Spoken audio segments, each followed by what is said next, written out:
Hello, hello. Hello.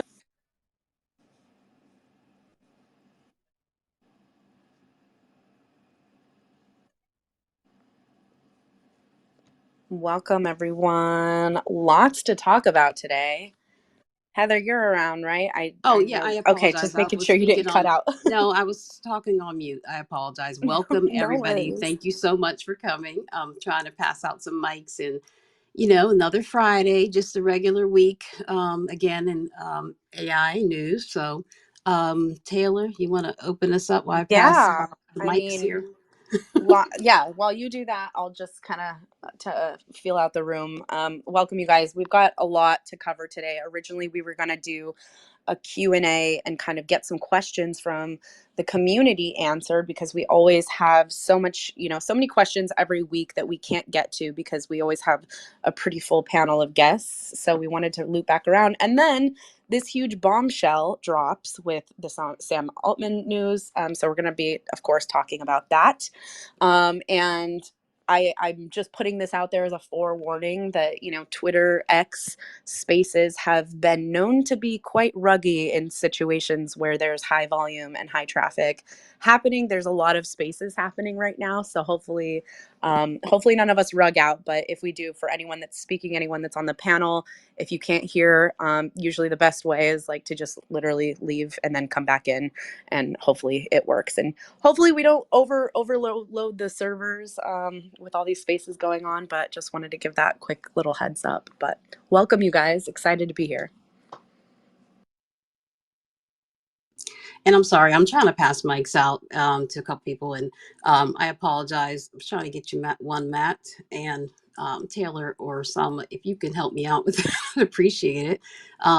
But and Dave, I see you have your hand up, but I can't get the mics. I think somebody and Cordell will have to wait for a second because I got to get a couple more people on the mic. It looks like But we've got Matt in the crowd as well. yes, Yay! so I I'm was trying to get him a excited. microphone, and I'm also for Mike Dougherty down Awesome. there. I couldn't get him a mic either, but we were going to start out. There's this breaking news happening, and Remix was our sponsor tonight, and I appreciate that because I really enjoy using the app. And Mike was going to talk about some of the features that are happening right now on Remix, but now we have this, breaking news. We were going to start out quickly with this. And Taylor, I'm probably repeating something that you said, No worries. but I Yeah. apologize. And I'm all over the place. I'll add to, like, I know if a lot of you guys are tuning into, obviously the Sam Altman news is really big, and so we're going to be focusing on that as a lot of the conversation today. But we're also going to take a few intermissions throughout to talk about some of the other stuff going on in the landscape of AI right now as well, just so that give everyone an opportunity who's rolling into the space, later on. These things go late, especially with the West Coast joining us. So we'll definitely be looping back around on the conversation multiple times. But yeah, I mean, I do we want to just like dive into the big news right off the bat, Heather? I'm really Well, looking I was forward. going to let Dave say something real fast Yeah, because I know he has a mic. I think he was probably just going to give us a quick announcement. Dave, go ahead. Thank you. Can't hear. I don't hear anything. I don't either. Okay. Does anyone else hear Dave? Sorry, but we're still trying to pass stuff out. Thank you so much for coming. Dave, can't hear you, so um, no, I don't. I mean, no, there was for now. Let's go ahead and get started about the news. I wasn't on top of things in the last hour, so who wants to take it from here? I feel like Linus or Matt, you guys would be really good at kind of delivering up. Matt has a better voice than me. Thank you. Yeah, I don't even know where to start. I'm kind of still in shock, right? Like the Sam Altman to me was such a consistent voice in the AI space, right? He was such a um what's the right word? He seemed very level-headed to me, where he always kind of was empathetic towards the dangers and the fears that people had towards AI, but was also extremely passionate about pushing it forward, and his excitement about where this could possibly be going. And so I just thought he was a great ambassador for the sort of large language model tech. But there's obviously a lot more to the story, a lot more going behind the scenes that we haven't been hearing. So yeah, I mean, I'm right now I feel like there's still very little info about the reasoning behind why he was removed from OpenAI. Also, Greg Brockman seems to have been demoted at OpenAI. So, I don't know. I would love to hear from Linus and Ali and Selma and Taylor and everybody else on your thoughts. It's just kind of uh crazy day, crazy news. Yeah, I couldn't agree more. We were out walking, and I don't know, pulled up my phone, and I just saw it, and I was like, "What the f is going on?" And everyone keeps hiding behind, the board XYZ. I mean, just to remind everyone, the board is basically Sam, Greg, Ilyas, Adam D'Angelo, and Tasha and Helen. And Adam and Tasha and Helen are external board members, and then Sam and Greg and Ilyas are obviously the people that runs the company day to day. So there must be some sort of power struggle or some event that happened to get a 4-2 vote. The only way to get him out is to get the majority of the board to vote. And since Greg is losing his board seat, obviously I'm just speculating, but since Greg is losing his seat as well, uh, it's just so mad because he was repping OpenAI yesterday. Massively representing. Greg has been tweeting all day, just sharing stuff from the community, and it's just so difficult to comprehend what happened because he's obviously not there anymore. And my confidence in them and the stability of the company is kind of gone down quite rapidly in the last hour or so. So yeah, I'm not sure. It's crazy times. Yeah, and it's just such weird timing too, because it comes off of such a high week for OpenAI, right? Like they had Dev Day and they showed off GPTs, and then everybody got access to GPTs, and then we got the OpenAI assistant, and we've got all of these cool features rolling out, and everybody was super excited about OpenAI and what they were doing. And Sam Altman was the speaker on stage during Dev Day, and you can sort of feel his excitement as he was sharing all of this stuff. And he it's just so interesting to me, the timing of it all. And I know they've been having some scaling issues lately, right? I know there's been some issues where they've shut down Chat GPT Plus subscriptions, and they're not letting new people in right now because of these scaling issues. Also, if you've tried to use Chat GPT lately, I seem to be getting rate limited after about 15 prompts, and then it makes me wait 2 hours before prompting again. So they're definitely having some scaling issues right now, but I can't imagine that has anything to do with Sam and why they would have let Sam go. It's just I don't know. The timing of it all is so interesting. Like such a huge high from OpenAI a couple weeks ago to like a pretty big low for all of us that are really following along. Yeah, to say as much as like we've been high up until like I don't know 6 hours ago. Greg has been sharing stuff, and like I think they met with President Xi yesterday when he was in San Francisco.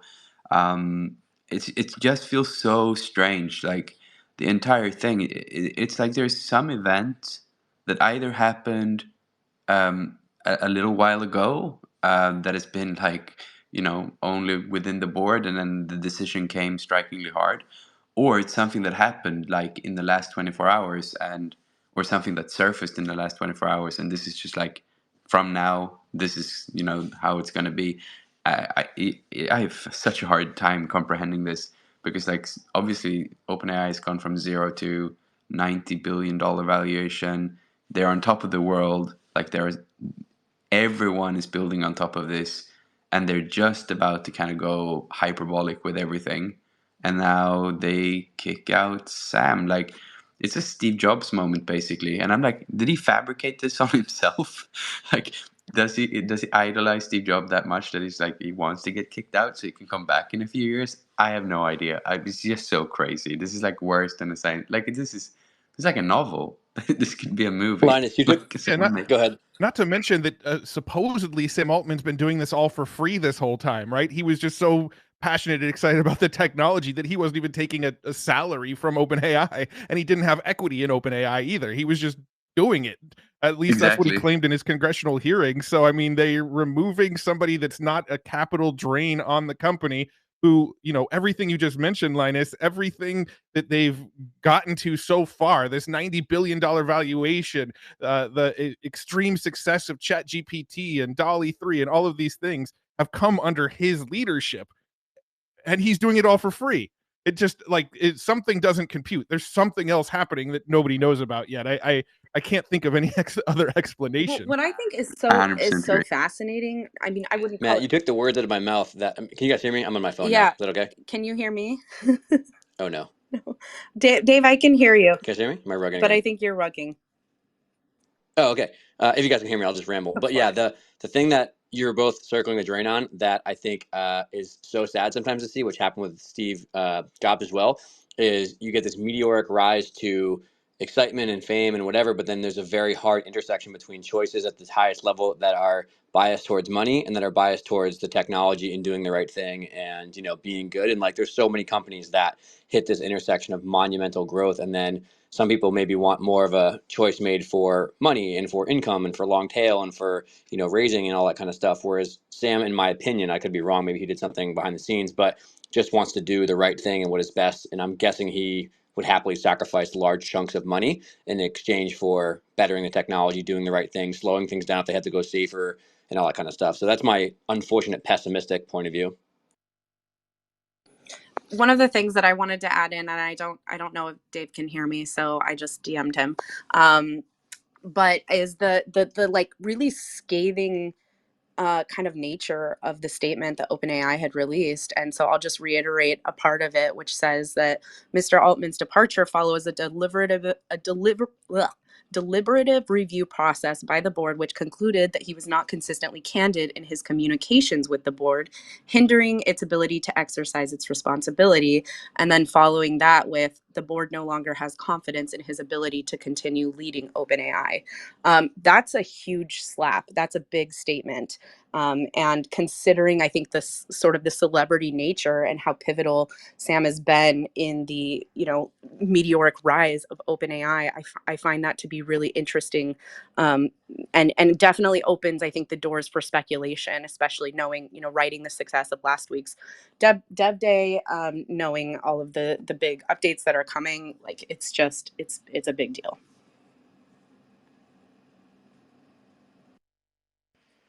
Yeah, I agree. Yeah, the wording is just. I'm lost for words because, like, if there was some sort of misconduct, it would not have come out this way, and it would definitely the public relations message would not have come out this way. I don't know. It's hard to speculate. And I think that's something that we need to keep in mind. I was listening to another place as well, and there is already a rumor mill going of various rumors. So just to keep in mind that as we're talking about this, we are also speculating, and it's shocking news for all of us probably. So I mean, such a huge news, so it's our nature to speculate what might have happened, and we are basically doing the same because we really don't know other than what was released.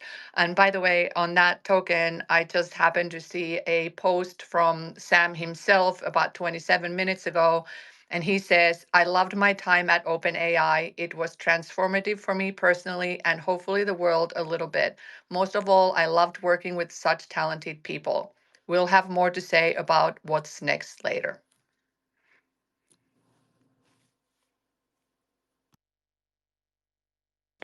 Yep, it's hopefully the world a little bit. That part is just so much Sam, in a way. Yeah, something's definitely up.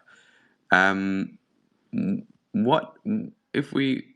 What are we supposed to do, Heather? Like, how do we get away from the rumor mill and I'm trying to actually kind of catch up with the news myself, actually, I'm sitting here going through things, and I noticed I had an email from OpenAI. I don't know if anybody else, if this has anything to do with it, but I have an email that I got 36 minutes ago saying that they updated the billing system for OpenAI API account, and that you now you need pre-purchase credits to use the API instead of monthly billing. So that only applies to the API and not ChatGPT. So I was wondering, does that have anything to do? Did anybody expect that, or um, I'm just trying to catch up. Yeah, I don't know if that would have anything to do with, at least Sam Altman directly. That seems to be maybe more streamlined thing, or who knows. The one of the speculations is that it is some kind of financial misconduct. Again, complete speculation, no, facts, no receipts, anything, and who knows if we'll see it at some point, but that could be something drastic enough that this kind of action could be taken. It just seems inconceivable in any case. I'm not sure. I think so. I follow Ilya Sutskever quite a lot, maybe more obsessively than I follow Sam. And Ilya was giving a talk at a TED AI event 4 days ago, and he was very disconnected at that event. And there are people saying that he was talking about that AGI is already here. And there could be, if this is the case, no, if what he said during that TED talk, um, if he thinks AGI is here, but Greg and Sama don't agree, for example, then that could be a huge reason for dismissal, because like obviously the board has some charter that it's holding very hard, and as people pointed out, like this might be a way to show that no one is safe from that charter, because there's been a lot of discussion around, is OpenAI safe? How will they act in, if something happens that is not in their best interest, or is anyone, because it's the board are made up of the people that runs the company essentially. Um, and this would be kind of like, if that's true, if there has been AGI approved and Sam and Greg have been kind of like holding that away from everyone else, or not agreeing, um, and Ilyas, who is kind of the mastermind behind everything, in the end, like if it wasn't for him, the Transformers would not exist. That could be a reason for what's transpiring right now.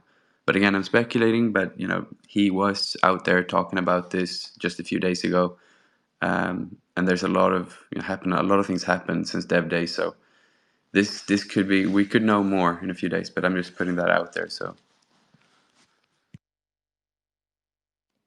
Yep, and just to add to that, actually, I was just reading the letter and the verbiage with effective immediacy. That kind of like suggests either, well, something serious, number one, and also there could be like a policy change or regulation.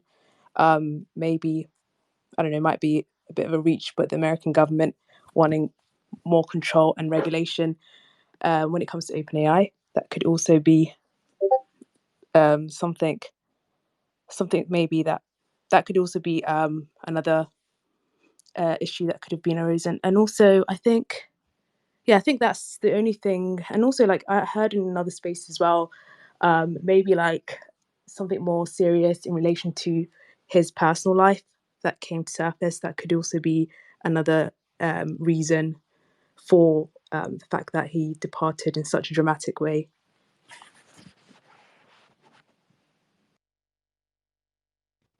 Well, right now we do have, I see several people requesting the mic, and we weren't handing them out yet. I apologize because there are so many people in the room. So as I'm going through, just trying to like kind of catch up, just not passing out mics at the moment. I'm trying to make sure the panel has them. So please forgive me for that right now. But not sure if Bilal is about to join us in a moment, and I'm not sure should we go on with this at the moment or wait a little bit? Could balance out the highs and the low of fun things with maybe some sad news. Just kind of ride the roller coaster, you know. Yeah. All right. Well, go ahead. Who's next? Go ahead. No, go ahead. Who's next? Who hasn't spoken yet? Any opinions about that? And I haven't gotten you a phone, so I'm sorry. I mean, gotten you a mic down there, Lone Wolf. So I'm sorry. I got to wait a little bit for that. Matt, anything? Yeah, I mean, I think Linus kind of covered it. I mean, quite honestly, there's not a ton of information yet. Like I just kind of want to wait to hear more. I feel like there's stuff that's going to come out over the next, 48 hours or so that gives us a little more clarity on what's going on or why this happened. And right now, I feel like it's feels bizarre. It feels surreal. It feels like nobody saw this coming, but at the same time, we don't really have a lot of information to go super deep on the topic. So I don't really feel like I have a ton to add just yet. But I'm hoping maybe some people pop into this space throughout the next throughout the next hour or two that maybe have some insights that they can share or have some other information that maybe we're not privy to yet. But right now I don't really have a whole lot to say about it other than I still feel fairly in shock. I think Sam Altman's going to end up somewhere else. If I had to guess, we're going to see him pop up at a Microsoft or a DeepMind or an Anthropic or something like that, and he's going to go into one of those companies with the same amount of passion that he had for OpenAI and possibly even push whatever company he goes to, past the level that OpenAI is right now. Hard to say though. It's just I feel like I just don't have enough information to really speak super intelligently about the topic yet. Well, I totally. And well, Justin, you had your hand up. You want to go ahead? Do you have anything to Yeah, add to it this? is. It is so curious because typically you see this sort of top takeover when the value of the company is so extraordinary, but the founder has a significant hold on the stock. And as we understand, that's not the case here, right?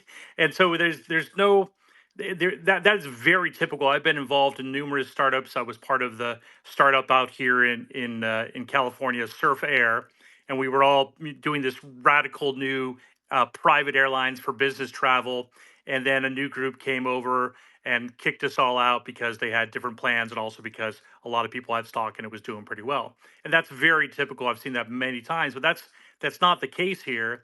The product set was going very fast, very well, and had extensive, I think, roadmap that everyone was very pleased with. The recent rollouts were there. I mean, he was doing interviews just yesterday at APEC, so it's confusing as to what this happened so suddenly, and I really do fear that the rumor mills that you can see on Twitter might be true, and that might be the incident that took him down. That'd be very, very unfortunate. I will note, however, I put in the nest an interesting attaboy from Eric Schmidt, who said Sam Altman is a hero of mine. He built a company from nothing to 90 billion in value and changed our collective world forever. I can't wait to see what he does next. And I thought that was a really interesting shout out from, of course, Google there. Bilal is back today. Welcome. I know you have something to add. Oh baby, So what a excited. Friday. Oh my Yeah. goodness. Like I don't know if you've beaten the Sam Altman topic to death, but just my introduction to the topic was I went for a workout, came back, I was just scrolling through Twitter or X, I should say, and I see this post by Sam. I was like, "Oh, the classic nonchalant all lower caps post. This is probably some meme. He's probably subtweeting somebody. I don't know what's going on." Then I decided to Google it and I was like, "Holy crap."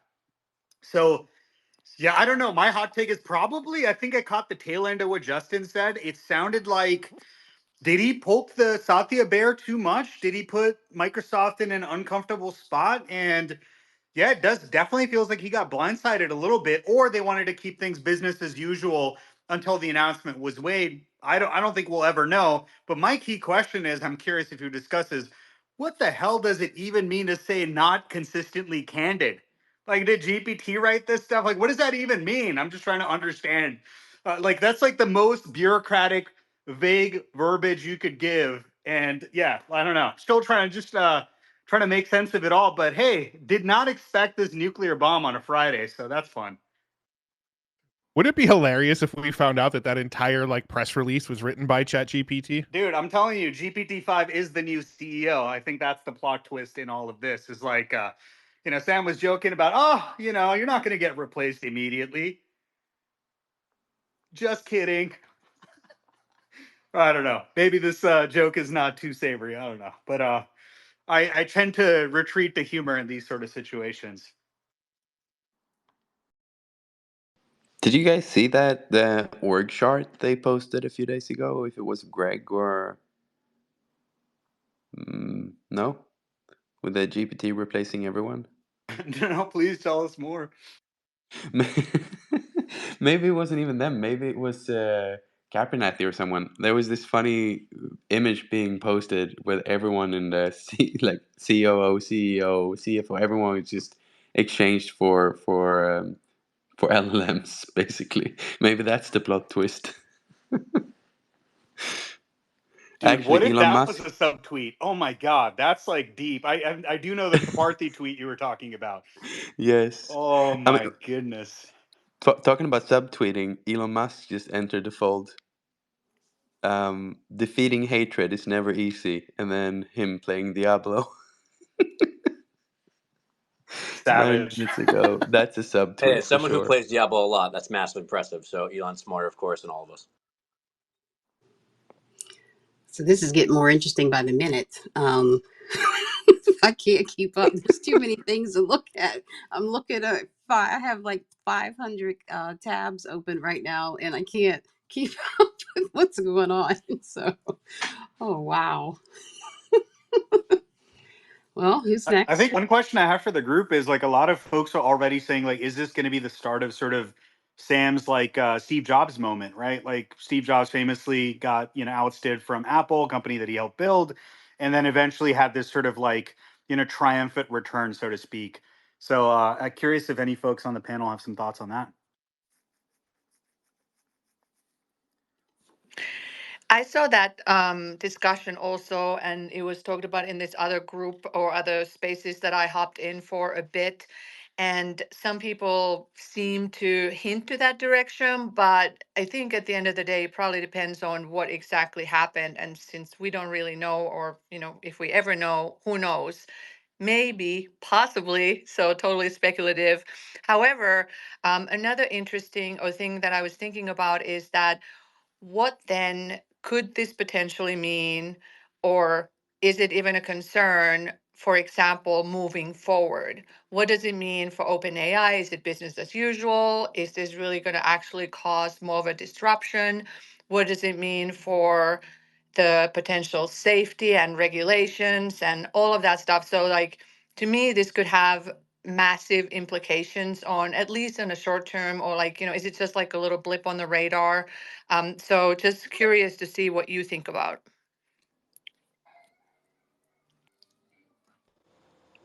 Well, I think this has impact on OpenAI itself and Microsoft. I think Microsoft shares have already gone down since the news came out. Sam is the face of OpenAI, so wherever he goes next, uh, whatever that happens to be, I mean, whether that's Google, I'm fingers crossed. I hope he comes to X and works on Grok with Elon. But wherever he goes next, they're going to get a massive bump in funding and shareholder price. I did also see that somebody mentioned, maybe it was even Alan. Alan, was it you that said, hey, Sam and Elon, let's go? Oh yeah, let's go. Come on. That's the Wonder Team. That's the one I want. That's the one I'm rooting for. Come on, Elon. Oh, so the Sam Altman, Elon Musk X collaboration would be amazing. The I'm rooting for that as trifecta. well. I I think it would be a hilarious turn of events as Well, did well. you see? So X Jobs, their Jobs account just subtweeted a little something about 20 minutes, well, 30 minutes ago now, leaving this here in case anyone needs a job, and it's a link to the job site. So there's definitely some undercurrents. And wasn't it just last week that Sam had tweeted something about Grok, like some sort of pithy remark against you can do it all in GPT or it's better or something like that. So this is a really interesting turn of events. Yeah, so basically Sam Altman made like a sort of tongue-in-cheek joke making a GPT to tell bad dad jokes or something like that, kind of making fun of Grok, saying, "Look, ChatGPT can tell bad dad jokes as well." So they Sam Altman and Elon Musk have been kind of taking jabs at each other. But it'll be interesting to see what their relationship is really like now that Sam is no longer a part of OpenAI, because I think Elon was just sort of bitter that OpenAI didn't really flesh out to be what he initially started it with Sam to be.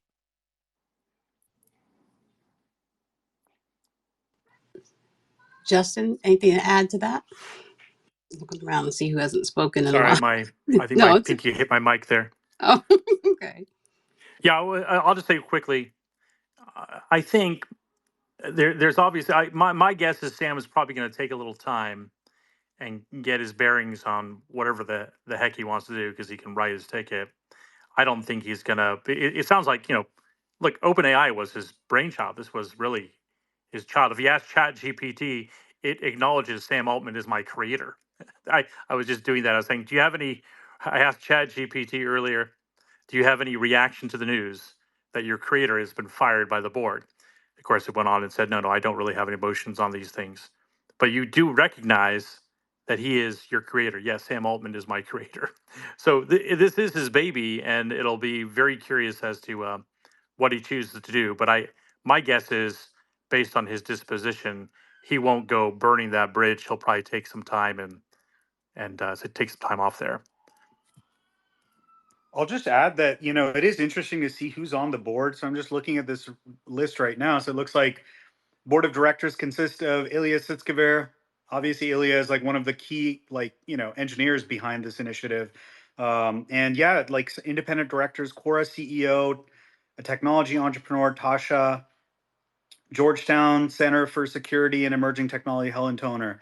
So it's a very small board, and it's interesting. Yeah, there is obviously a lot of speculation about sort of the potential Microsoft influence over here. There have been capacity issues recently. There's been a bunch of back and forth around that too, where I think Sam said something to the effect of like, no, in response, we are not blocking Office 365, where because of some internal, kind of momentarily Microsoft revoke internal access for people to be able to access Chat GPT.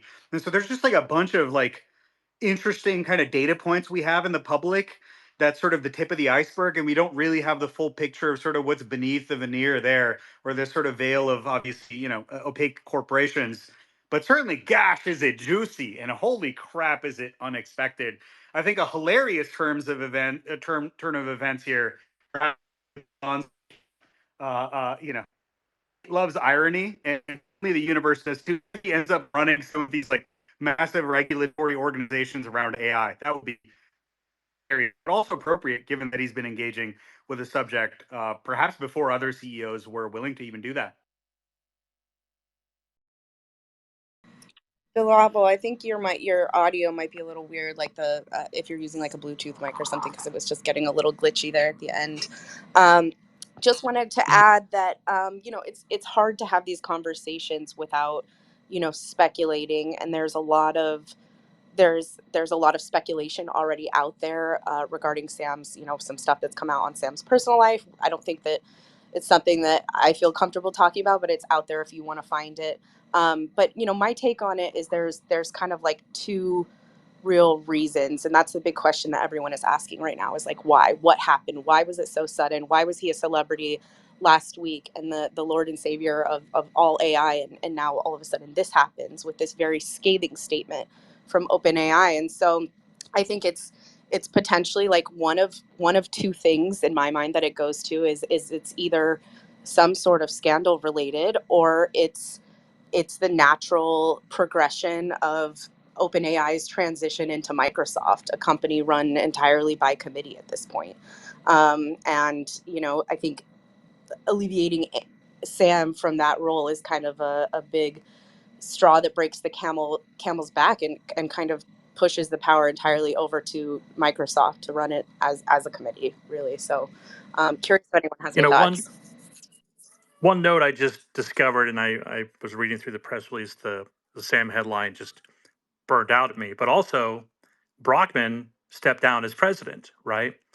That would indicate that this isn't just this personal issue that's popping up on Twitter about Sam Altman, that this could be something that was related to the operation of the company.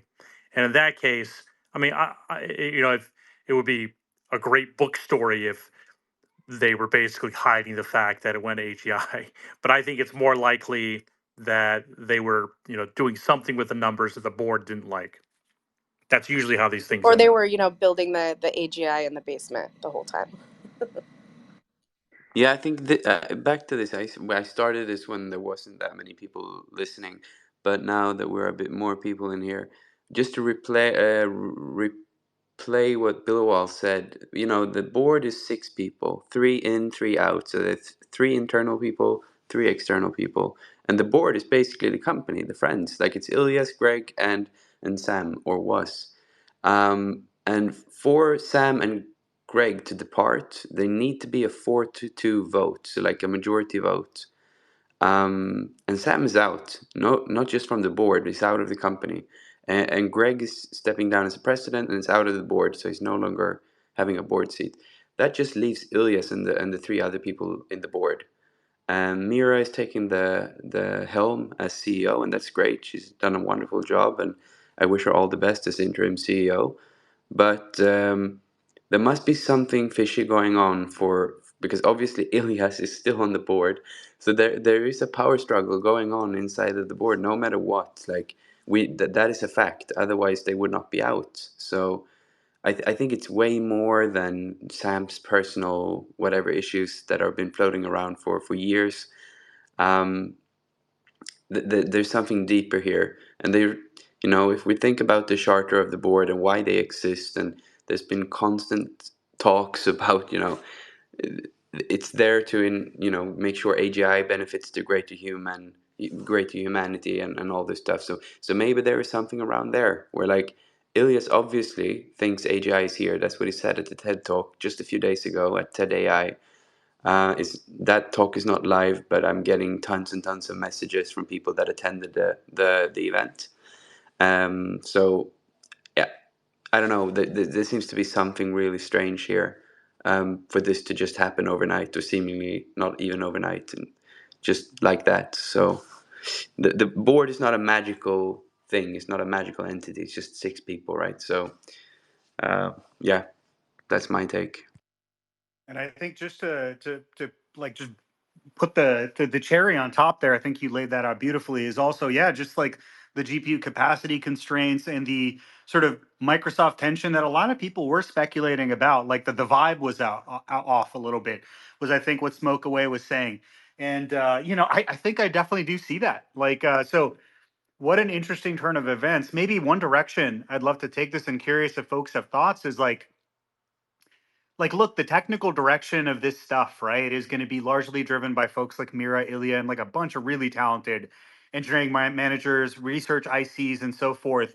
Like, will the departure of Sam significantly change that trajectory? Because the other narrative that's getting popularized or seeming popular on Twitter is, yo, this is the golden opportunity companies like Google have been waiting for. Like, they've been waiting for a fumble like this where they can come back into the game. And I'm curious if folks have any reaction to this framing. Boom. Well, I definitely think that a lot of people who are floating around the AI space or like in a big enterprise level are, I don't want to say someone's excited when they lose their job or get ousted, but there's a large opportunity to develop and kind of wiggle in and have more market share and kind of like find a way to do it, or, tap into Sam and see if you can freelance and look at some of their stuff and be like, what do you think on this? Like, I mean, in one aspect, it's always sad, but in another aspect, it's cool because competitiveness can spread wider and get more done across the entire industry. That's an optimistic tape I have. Well, I should clarify. It looks like Brockman he was removed as chairman of the board, but he's in his position, it says, within the company. And I'm not sure Not sure where he is now, actually, the company. Speaking of which, there's going to be a lot of reorgs whenever a senior exec leaves, especially the CEO. You best believe there's a bunch of people who are like, oh yeah, let me see how I can increase that headcount, baby. Let's go. Let's figure out a way. Well, all I know is that Sam will build the next thing before Google releases Gemini. That's savage. But you know how I feel about Gemini. Look, I'm super bullish on it. But yeah, like every time I see these headlines, then again, I was like, something delayed from Q4 to Q1. I mean, in Google terms, that's not like that's like, kind of small. If it was like, oh yeah, not until the end of next year, I'd be a little worried. But yeah, needless to say, I'll hang on to my GSUs for now. Let's see until the future. Does anyone know if Sam Altman's project WorldCoin is like tied into this at all? I've been seeing some things, but I don't know a whole lot about WorldCoin, so I'm curious if anyone can speak to that. Maybe that's his new gig. For me, it definitely doesn't feel related at all, to be honest. Like this, for this to happen, it must be way bigger than WorldCoin. That's where I sit. Linus, didn't you put up a post? I don't know if it was true or not. Potentially, he was thinking about running for office.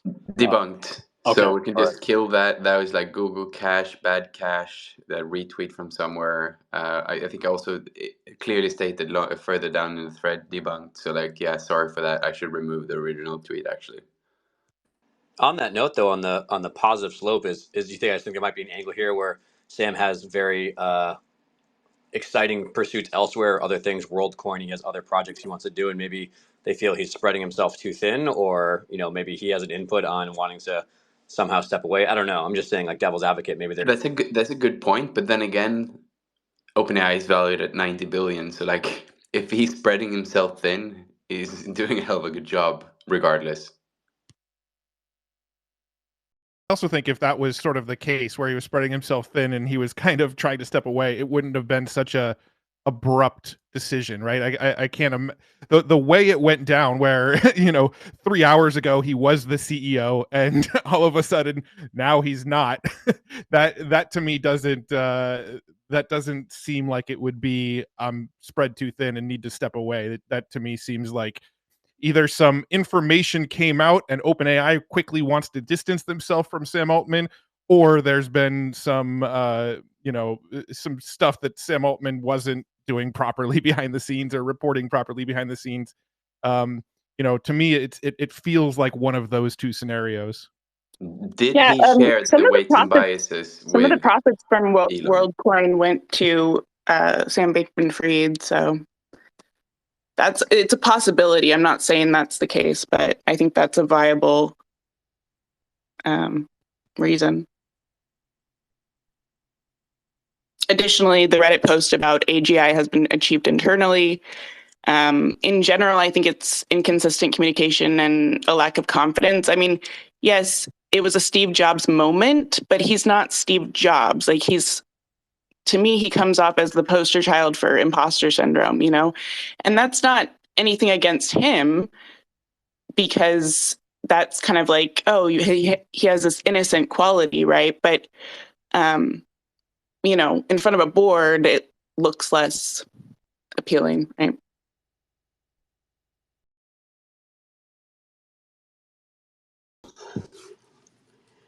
Jess, well, go ahead. I'm still catching up and having 50 conversations back here, but thank you to everybody that came and joined us tonight for breaking news at this space. And sorry, we're just catching up as we go.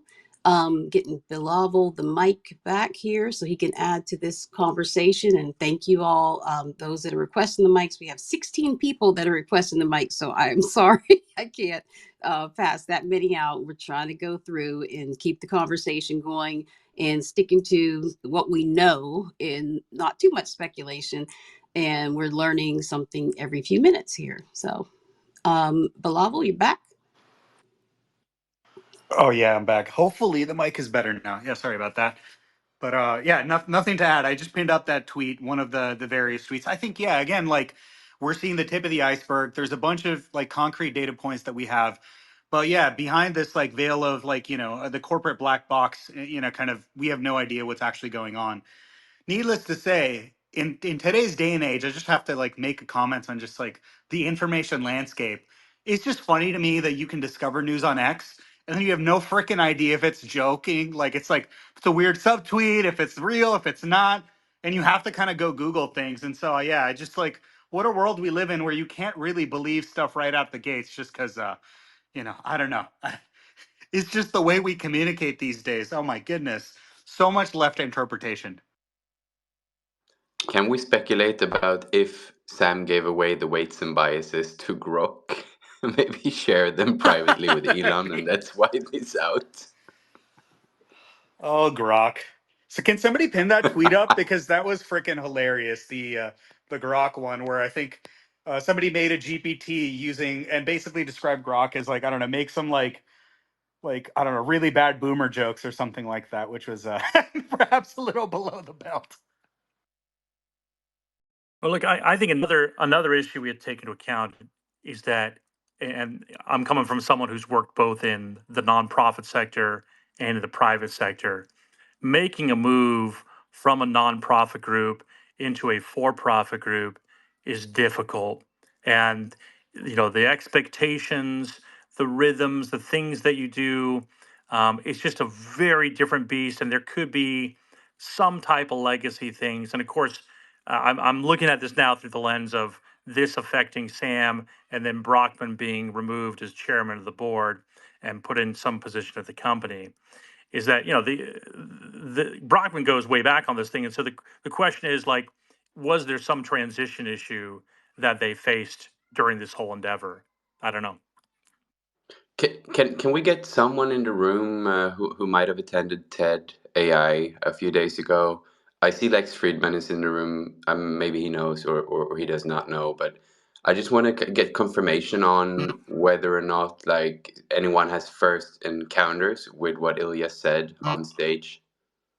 Heather, I'll drop down. I Yeah. got to go take some kids to dance, and you can pop up anyone here. Okay. Thank you. Lex is in the room, so yeah, absolutely. Please, I'm looking for you now to offer you the mic. Yep. But yeah, Yep. I'm not. Well, I definitely wasn't there, so nothing to add to that. I think Yes. this is the big event here is that obviously like there is something that have happened that the charter of the board is not aligning with what Sam and Greg obviously what they have communicated because both of them are affected. Sam is out, but Greg is down out of the board, but still in the company.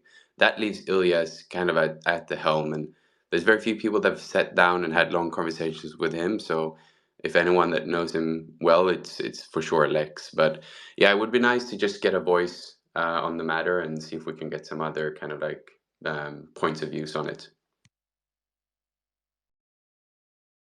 Dennis Hassabis is in the room too. We're just looking for Lex and Dennis Hassabis. We're just trying to find a couple people that we know a little bit more than we do on this subject. So please, we're trying to send you a mic if you want to take it.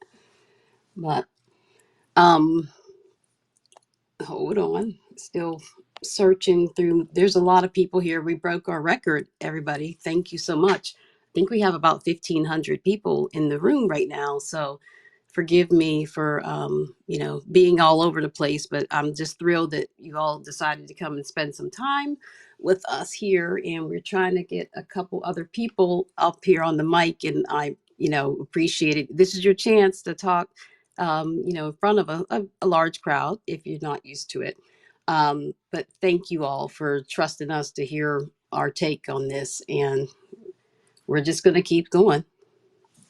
Jess, can you add more information about that Reddit post that you were talking about? I've actually not seen that yet.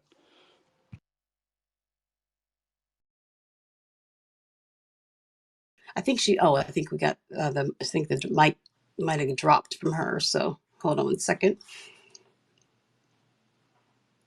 Matt or Bilal Ali, somebody. I mean, the Reddit post in question is basically like I think Sam using one of his personal accounts basically responded to a Reddit post saying that AGI has been achieved internally, and that sort of became a bit of a meme. And then I think he got pressed by PR or something like that, and basically retracted that statement saying, "Of course, I'm joking, you guys." Like, this is. Then again, like, do we have a definition on AGI? Like, I don't know. Like, It's like, I don't know. Sometimes I wonder if like Alan Turing probably saw the current state of GPT-4 and whatnot, would be like, oh yeah, AGI has been achieved. So, but yeah, it definitely doesn't help if you've got a CEO going around, but it wouldn't be the first CEO. I feel like, I thought we were finally entering this era where it was okay for, people at the helms of these like amazing influential companies to have a bit of a personality and not have to be so like cookie cutter. But, that clearly is a double-edged sword too.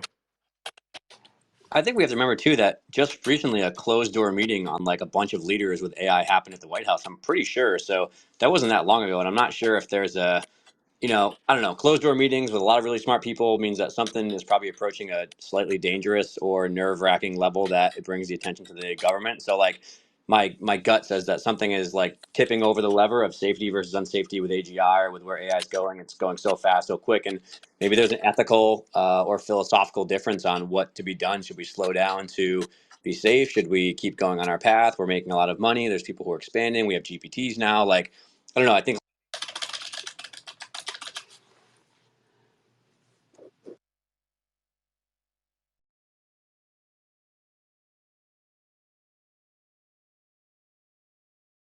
Oh, we got dead We space, all or is get that muted. everybody? Yeah, I just heard I like got a Sorry, notification. I got furious, put in No, like timeout, so I didn't mechanical know if keyboard something. sounds, and then that was everyone me. got I thought muted. I Okay, sorry. thought that I was on I got mute. put in I'm timeout with a sorry. dunce cap on, so I didn't know if I like said something that was inappropriate or whatever. No, that's how many people I'm DMing right That's okay. now and It's talking okay. to. That was my keyboard. So It's okay. No, sorry. I was just saying that I think the closed door meeting and a lot of smart people are together. Who knows if there's like Elon and Sam people there, but they probably had a serious like the government probably said like, hey, this is getting out a little out of control and safety's a big thing, and like make some smart choices about how fast we're going, and maybe there was some philosophical and ethical differences between keep going ahead, pause for safety checks and AGI, how where are we at there, and maybe that caused some internal rift, and we're seeing the results of that come out. I actually have a question for Linus, since Linus mentioned that he's been following Ilya pretty closely. What sort of side does Ilya lean on as far as pushing things forward as quickly as possible versus the sort of ethical implications of it? Right? Because if you hear Sam Altman speak, and Sam definitely seems to be, he has a genuine concern about the sort of ethics and pushing this too far too fast. I'm curious, from what you know about Ilya, did he hold that sort of same philosophy around it? My take on Ilya is that he's a realist. He's grounded in the maths and the science behind all of this. Um, and from my understanding, he was very off during the TED AI talk that he had a few days ago, and he was saying stuff there that was a little bit inconsistent with what he has been said before. Because he usually is very well versed with words, and he's very thoughtful. And I think if anyone on here knows him well, it's probably Lex Friedman. But from what I see, from my point of view, is that he's grounded way more than Sam in many ways, because Sam is like obviously the face outwards, and he uses big words, and he's kind of a salesman in that sense, whereas like Ilyas is not. He's a scientist. He looks at this from a very deep angle, like from a very philosophical but also truth-based angle. And if it wasn't for him, we would not have Transformers. If it wasn't for AlexNet, we would not be here today. So I am concerned that there is some sort of fallout or rift that have happened between Ilyas and Greg and Sam, and that's what we're seeing now, and that's what we're seeing being played out.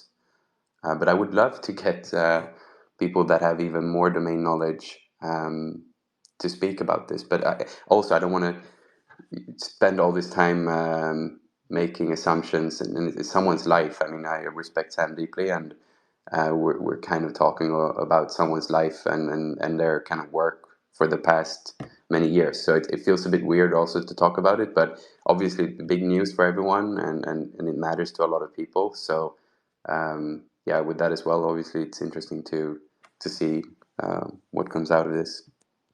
Yeah, I totally agree. I think that's kind of one of the reasons none of us have really given any life to any of the conspiracy theories that have been floating around too. I'm sure if you're Hey, I want to know hunting, the conspiracy theories. What are the conspiracy theories? Of I'll course do you it. do. Do a quick search on X. You'll find them pretty quickly. Okay, let me do it. I'm going to do that right Look, now. look into Sam Altman's sister. I'll leave it there. But I don't Oh really want to God. give a whole lot of life to that on this space because it is so speculative and I would again, say I like would I Linus would use the said, word below us. like Linus said, these are people's lives we're talking about here, and I don't really want to give any any air to any oxygen to those theories at the moment. Speak for yourself. I believe all the conspiracy theories. That's okay. We love you anyways. Oh, Travis is up here. What's up, Travis? Hey, thank you for inviting me to speak. No problem. Yeah, so I can maybe add just a couple of points of context to get your guys' thoughts on. So the first and I think most important thing is like this happened very, very suddenly. Sam was speaking at OPEC yesterday, representing OpenAI.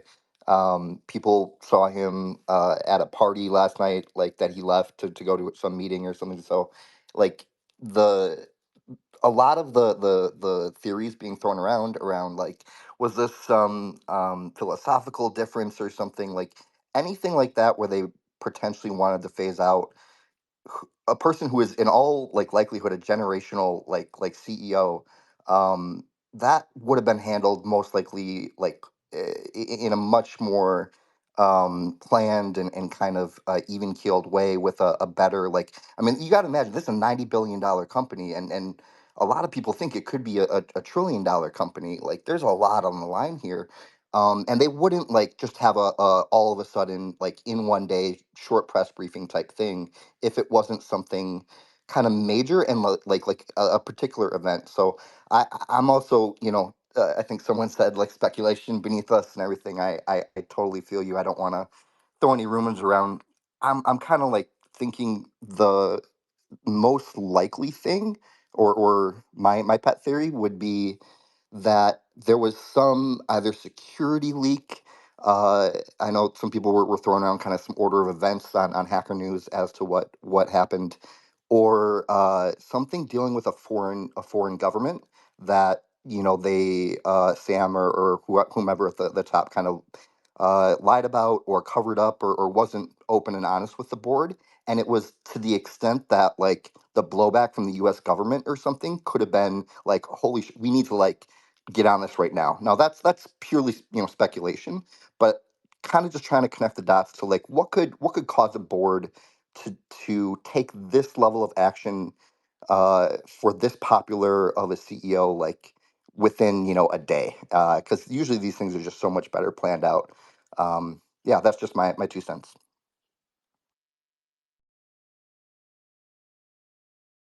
Yeah, I think one thing I will add to that, if you just scroll to the third tweet, I pinned one by Peter Yang. If you just look at the language that they've used in the letter in the blog post, it is certainly very, very sharp and pointed. It does not seem amicable, for the lack of a better word. So definitely worth taking a look at that. As far as like government like potential influence or like leaking of secrets, etc., all of that, why would Sam take the hit for that? I mean, yeah, the CEO usually does, but I don't know. That part to me seems weak. I don't know. The simplest thing to me seems like we pissed off Microsoft. We ain't gonna get no GPUs. Who pissed off Microsoft the most? That person's got to go. Along with a bunch, maybe, I don't know, so a long tail of like philosophical disagreements or whatever. Again, absolutely speculating, but that to one to me just feels the proximity and the timing of just sort of the vibe being off at Dev Day. That's the conclusion I'm currently drawing. But happy to hear opposing or agreeable perspectives too. So one of the things that I think was also interesting in that statement, kind of just piggybacking on that a little bit, Bilal, is like, and we haven't touched on this a whole lot yet, but that Mr. Altman was concluded to be not consistently candid in his communications with the board, which essentially translates to he was lying to the board. This is their statement. And again, not amicable. It's pretty scathing.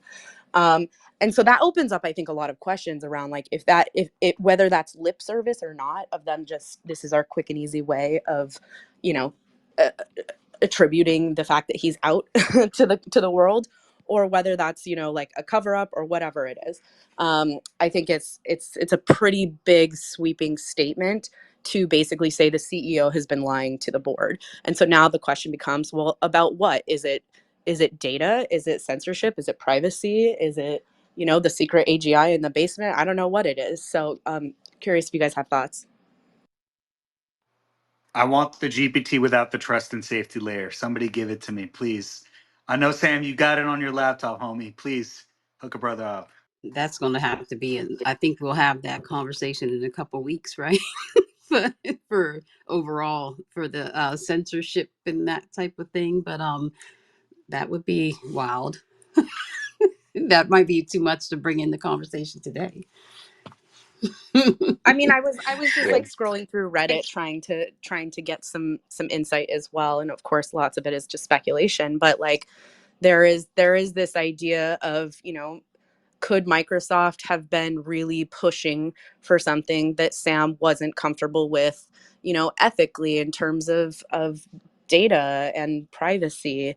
And is there something that he was just like, no, that's not what I'm going to do? And they were like, you're done, you're out. So yeah, curious. And Dom, I know that you have the mic too, so go ahead. Hi, sorry, this is my first time being on one of these actually. So I was in the Cambridge Union when Sam came a couple of days ago, and the student perspective is, I think, quite telling. I mean, so my background's in like philosophy of AI, so I'm like been doing this like 4 years, so I'm quite into it. But all I'm thinking is that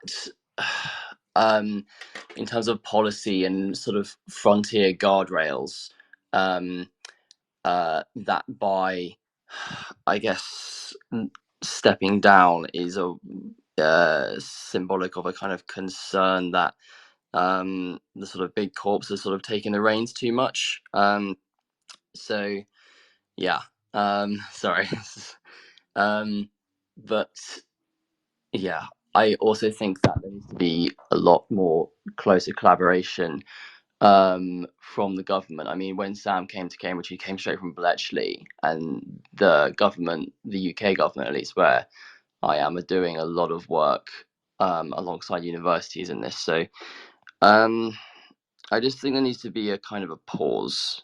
So that's why I think Sam's left, because I think the companies, the big tech, are I think they are co-opting for sort of regulatory capture. I think that's bad. One point on that. Sorry, I don't think it's accurate to say that he left or stepped down. I think it's pretty clear from the wording that he was essentially fired as CEO, which for that level of successful CEO of that type of company is pretty unprecedented. And in my opinion, I mean, regardless of the speculation around what the inciting incident was, it had to be something like really specific, as opposed to like a general disagreement or like EXL, you know, accelerationist versus deaccelerationist thing, or anything that wasn't like super tangible. And the only other data point that I have is I don't know if you guys have discussed this, but I know there's an internal OpenAI all hands that started at 2 p.m. Pacific. So I'm guessing that we'll probably get some leaks from that and some more data from that soon. Oh, to be a fly on the wall on that all hands, where everyone's like, "Yay, Friday!" And you just randomly get a calendar invite. Oh my goodness! Oh my goodness! I feel for. I wonder. Who's Yeah, I don't. monitoring the feeds right now? Like to who's on here checking Yeah, to see what's going on. Somebody's probably I posting don't know. about it. On that note, Heather, I wonder if anyone from OpenAI just wants to come up and just even make some general Yes, comments. You can absolutely say stuff that is yes, compliant yes. with PR and comms, but The yeah, I think your perspective would be valued. Please let it. Yeah, just request the mic and let us know. Please DM me or anybody on the panel so we can just try to figure out the mic is open for you so we can hear something firsthand. That would be really cool. It'd be amazing right now. Again, we have about 1,700 people in the room. Thank you all for coming. And it's a great conversation. We're just trying to keep up with what's happening here. So thank you all panel for filling in with the information that even though we're trying to all scour the internet now to figure out if we can find out a little bit more. Thank you for bearing with us, and please don't take anything we say as the absolute truth. We don't know. We're speculating like everybody else and just trying to keep up with things. So thank you all I'm really for glad I'm for taking stopping notes in. right now. Like I'm glad the Yeah, last notes I can make this one. This is an important one. I think we need to document. I feel like a yeah. historian right now. You picked the best week to come back. Thank you for Dave. Appreciate him for live posting this, and he takes great notes. So please follow up after the call. We will definitely he'll have those notes out there, and I'll repost them and also put a quick summary up too of the transcribed call. So thank you all again, and thank you, Dave. But go ahead. I didn't mean to interrupt. And I'm still reading news articles right now that I think are old because they're 28 minutes old. So it's probably not really accurate now. You heard it here first on X, you know. I know. So it's like, why don't I just go back and open up another tab, a 20th tab with X on it. I'm also really grateful for the community notes feature on X after like situations like this come up of like being able to debunk things or fact check things or I think he was maybe on Joe Rogan or somewhere. He was on somewhere else too, Lex Friedman's, and talking about like what community notes is and how it works, and it's a really cool system. So like this is the perfect example of when like it's so important to have community notes or fact check or something that's like debunking things. Like somebody said, we're talking about someone's lives, there's a lot of things at stake, and I think it's really important that it's accurate as we possibly can be until more information is known. They're even starting on like advertisements now too. I've been seeing some community notes just totally debunking the claims in ads on here. Sometimes it's kind of funny to see. I wanted to just bring up a one quick question if anyone has any insight on this, but wasn't there like a couple months back some news that like Sam Altman actually doesn't hold any equity in OpenAI? Is that I don't know like if anyone can confirm that or if that was just a figment of my imagination. Okay, Linus is giving the thumbs up. So Yeah. curious about like if that would have something to do with it, if the information that was not communicated to the board or the lack of communication between Sam Altman and the board didn't have to do with things like product delivery or development side of things. It probably is something on the financial side. I could imagine. Again, just speculation. I thought that Sam owned some foundation that owned a chunk of OpenAI, and there was like it was a factually correct statement that he made in the Senate hearing. Was it the Senate hearing or congressional hearing? I think Senate hearing. And yeah, it's like the way the nonprofit entity is sort of the parent company. I think he still owns it. It's just indirectly. But somebody please feel free to real time community notes me right now.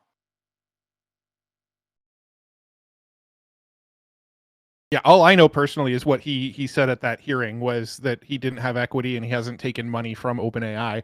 But yeah, he did say that to the I don't remember if it was a Senate hearing or a or what, but yeah, he during that hearing he did say that he hasn't taken money from OpenAI, which makes this whole thing so much more interesting. That he was at the helm of a company that went to 90 billion, 100 million active users, didn't take any money for doing it, and then got ousted. Like that's what I think is so bizarre about the whole thing. Gosh, I hope his cash total comp was freaking epic, though. Holy crap. Yeah, what's that severance package look like? I want to know what's going on in that pipeline. Oh, great question. I On a more mean, positive note, I did want to bring up this tweet that I pinned. Like, I'm wishing Sam the good vibes that he encapsulated beautifully, especially as a millennial with back pain, as y'all know I like to say. It's like listening to the new Blink 182 album. By the way, it's freaking amazing. And you get like a coupon code for some Domino's pizza, and your buddy brings over some Mountain Dew. That just takes me back to the simpler times, baby. Good times indeed. Couldn't agree more. And then just play some skate punk and play Tony Hawk. Hell yeah. Hell yeah. Hey, I kind of want to also pivot it back to what Taylor was bringing up around Microsoft. I mean, we do have a lot of information about the Microsoft and OpenAI relationship, and obviously it has its ups and downs.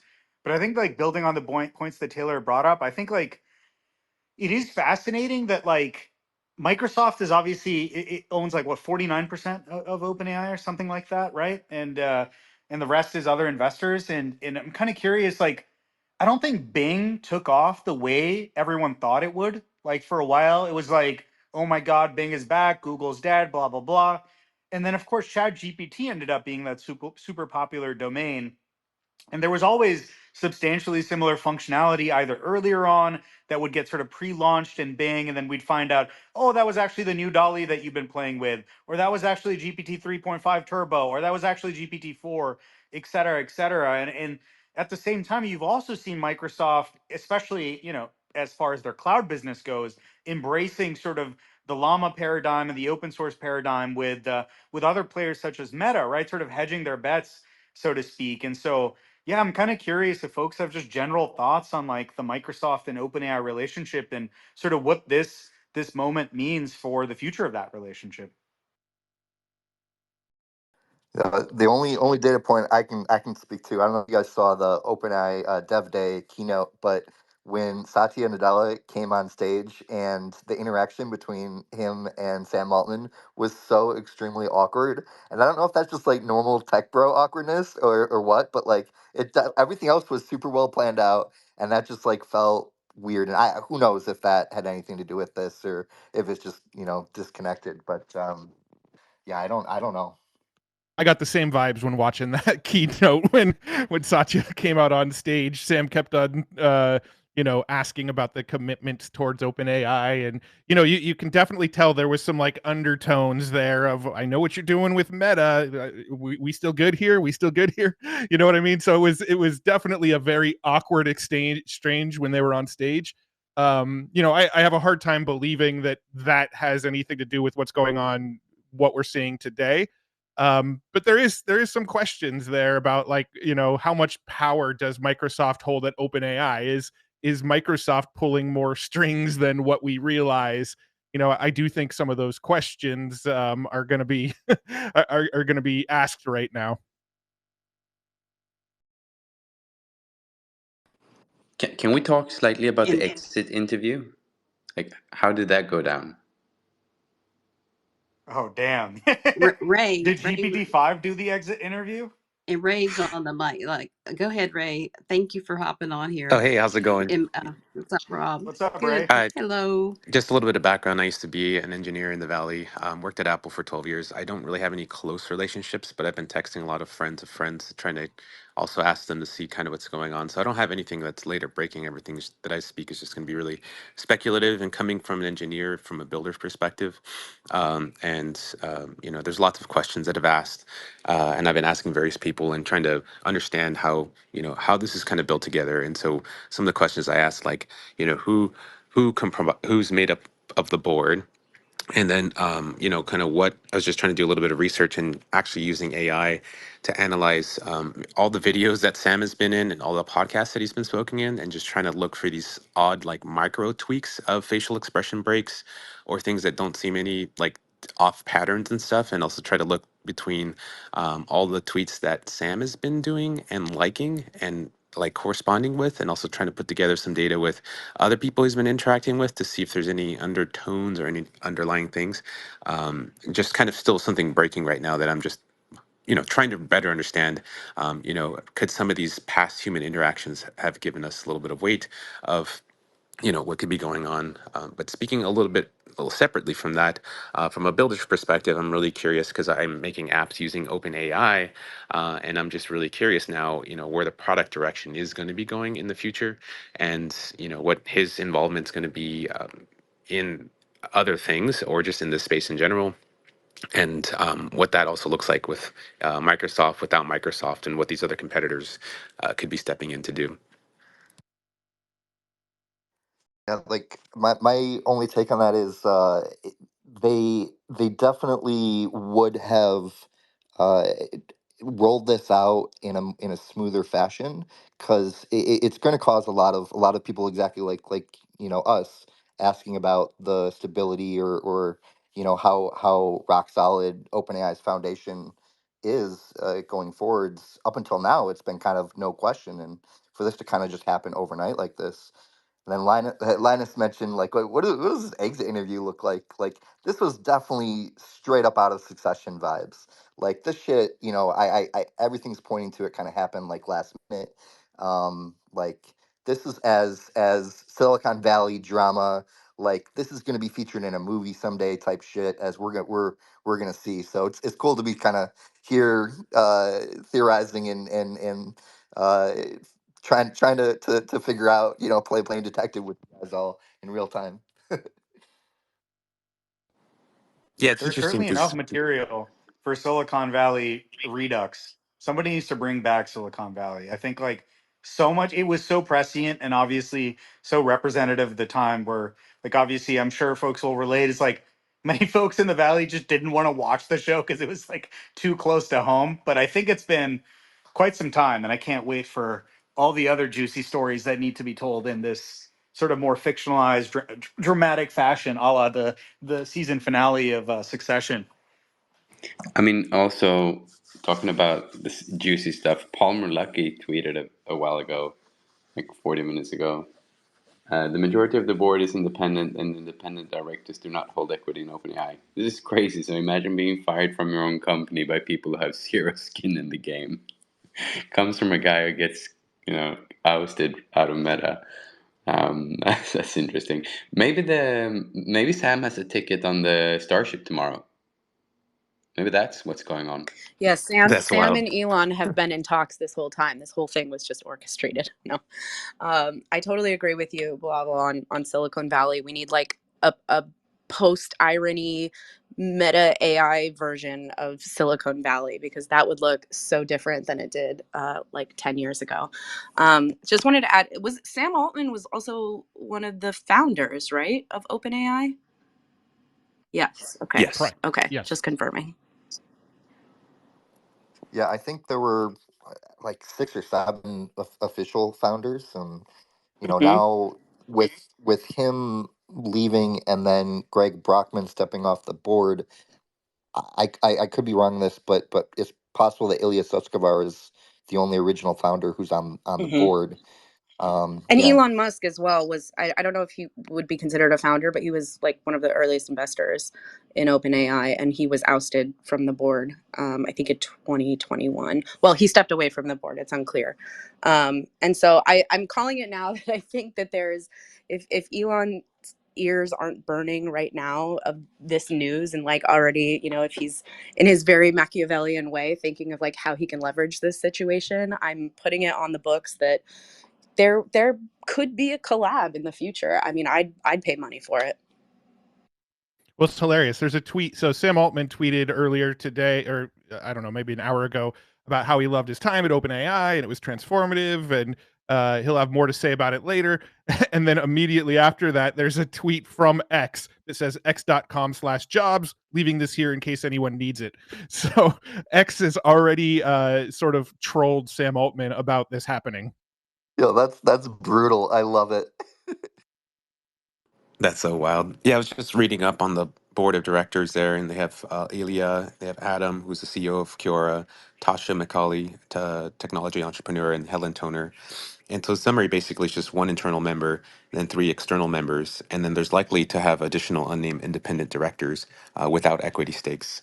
So that's very interesting, background there as far as who runs the board, and then also like how many people are needed to actually vote out Adam, I mean not Adam, like Sam, and then Greg as well, right? So Greg had to like step down in a funny way, but still be there. Yeah, he may have stepped down kind of out of protest. I mean, who knows, right? We're just speculating, but that would be my best guess. Yeah, Greg's an interesting cat, right? Because he's like a senior exec, but he also does a bunch of IC work, like, which is very, very rare for folks at that level. Yeah, and from his website, it says he's the co-founder or former co-founder of NCTO of Stripe, helped scale Stripe from like 4 to 250 plus employees as the CTO, and co-founded OpenAPI. OpenAI with the chairman of the board until recently stepping down. He also created key OpenAI projects like Jim, OpenAI 5, Codex. Comp sci background, worked at projects at MIT and Harvard. Built scaling technology companies, background in AI machine learning. I mean, just like well known in Ruby as well, Silicon Valley like tech community. So like Ruby back in the day, like over a decade ago. Technical expertise across like infrastructure systems design, software engineering. Basically just, you know, a guy that gets stuff done, and a good person to have by your side as far as like taking ideas and then executing on them and like putting them up at scale. And like probably a really great technical co-founder to have. Wow. Yeah, I'm still kind of shocked at the news. I thought I'd just chime in with a piece of information people might find interesting on this.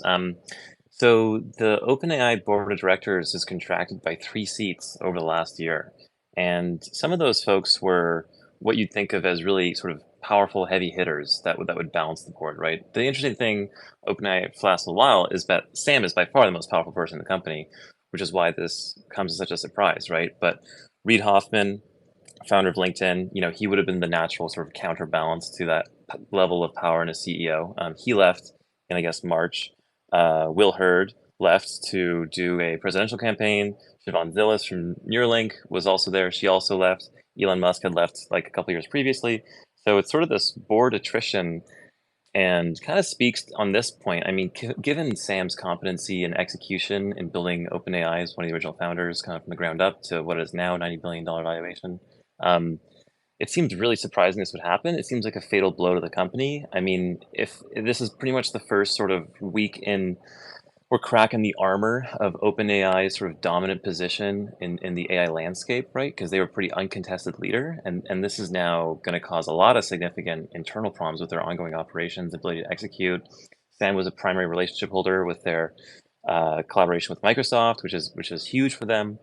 So I think this is a massive power vacuum, and might have sort of emerged from this sort of atrophy in experience, wisdom, and leadership in the board, and the ability to manage like a very large company this size. I mean, to me, that you've got to wonder whether or not AGI is a factor here. And forgive me if you guys talked about this before I came on board, but Rob, welcome. this is a company. Hey guys, it's Rob. This is a company that, you know, it's like a nuclear weapon level of power, maybe in the process of being developed within that company. And so when I see something like this happen, I've got to wonder if Sam was trying to insulate or protect some kind of innovation that was on that level of like this is actually dangerous or potentially really dangerous technology. And some of the language in the press release around this about the charter of OpenAI and what they're committed to, and the positioning of those quotes in vis-a-vis statements about Sam, it like, and I may turn out to be wrong here, but if you found out that the CEO of one of the most powerful companies, emerging companies in the world, was concealing the fact that they had developed some capability, uh, like some, or that AGI was there, or that something potentially really dangerous was kind of in the works, and maybe directing the team to be a little bit more mad scientist about it. I could see something kind of melting down in that aspect, and I've got to wonder, like, you wonder, is there a financial reason, is there a personal reason? Like, there's a lot of other factors that could be involved here, but I kind of, for me, it goes back to the power and the absolute, um, like the potential of what they've been developing, and kind of like there's this one guy who's sort of in control of that power, and was he directing it in a direction that the board started to feel uncomfortable with? I could say two things on that note, just based on sort of familiarity with Sam through social circles in San Francisco and whatnot. He's really an upstanding guy. I mean, I don't think people, I mean, he goes out of his way to help people. He's always, makes time for people just getting started in their careers and so forth. And he's always had that like immaculate reputation. I think it'd be tough to level concerns of Machiavellianism against him. His pretty wholesome intentions in starting this company a long time ago, and then also in terms of financial perspectives. I mean, he is completely free of, I think, financial like corruption at this point. I mean, billionaire several times over through Y Combinator investments and so forth, and has made it pretty clear he's not at OpenAI for financial gain himself. So I think this is maybe something beyond the sort of those personal motivations. Andrew, what's your take on the Microsoft relationship potentially resulting in this? I was just reading a tweet on your feed where you kind of walk through sort of the least likely to most likely scenarios, and you mentioned sort of like the contracting of the board. I guess Reid Hoffman left to start Inflection. I mean, I think that was probably a proactive move, but if you have any other I don't know if anyone else insights on has that comments, too. but I see Jason Kalinakis in the audience, and I think he might have an interesting perspective to share on this fact of the board seats, losing 3 board seats over the last year, the kind of departure of the heavy hitters from the board of directors, and maybe the power vacuum that might leave. I mean, Elon Musk, Reid Hoffman, these guys have all left over time. Maybe get him up to speak. I'd give up my seat happily. Where's he at? What was his name? Could you say that again, Andrew? So we can ask him Oh, to Jason request the at, mic. I think Jason, yeah. is, yeah. Okay. Yeah, if you could request the mic, because I'm not sure, I can't see him in here. Go ahead. I didn't mean to interrupt the flow Hey, of the Andrew. conversation. Andrew, I think for some reason you might not have heard Billival's question there, but he was asking what your thoughts were on the relationship between OpenAI and Microsoft, and how much of an impact maybe Microsoft was involved in this decision. Oh yeah, I just heard silence. Thanks for that. That's interesting. I've heard a couple perspectives on that. I mean, I think as far as I understand, Sam was like the key relationship holder there with Microsoft and kind of built that alliance and that partnership.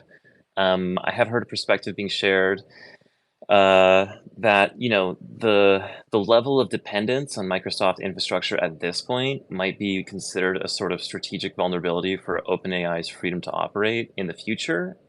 Maybe that was considered to be a fatal flaw of some kind, but I mean, I don't know if that would be really like justification or cause to get rid of Sam altogether. It seems the messaging of the initial statement and the not being completely candid completely, or Sam not being candid enough, you could think maybe he misrepresented the extent of that relationship in some way, or the level of dependency from an infrastructure perspective that relationship would engender over time. That could be a possible angle. I don't know if that's personally my interpretation. I think my thoughts kind of lean a different way, but that certainly is a consideration, I suppose. Yeah, I think again it must be something that has a lot of statue, because like we would not see this type of rapid development going from like representing yesterday to like 12, 18 hours later be out, like just leave the company like that. So there must be something that we cannot simply comprehend. I think it's larger than any kind of like, relationship with Microsoft or whatever that might be. I think it's larger than financial things. Again, the charter of the board is very simple. I've stated this before. Like it's all about AGI. It's all about the governance around AGI, and the mission around that. So, if anything, it needs to be some sort of hindrance of communication by Sam, or by Sam and Greg, that has made the board take this, in my mind, quite insane decision. For Yeah. me, Sam is the company. For me, Sam is the face outward. For me and many others, the confidence level of me in OpenAI has now drastically gone down because of this departure. Totally. Yeah, I would second that for sure. I mean, on 2 points. One, the nature of this probably really is of the nature of some drastic revelation of some new thing.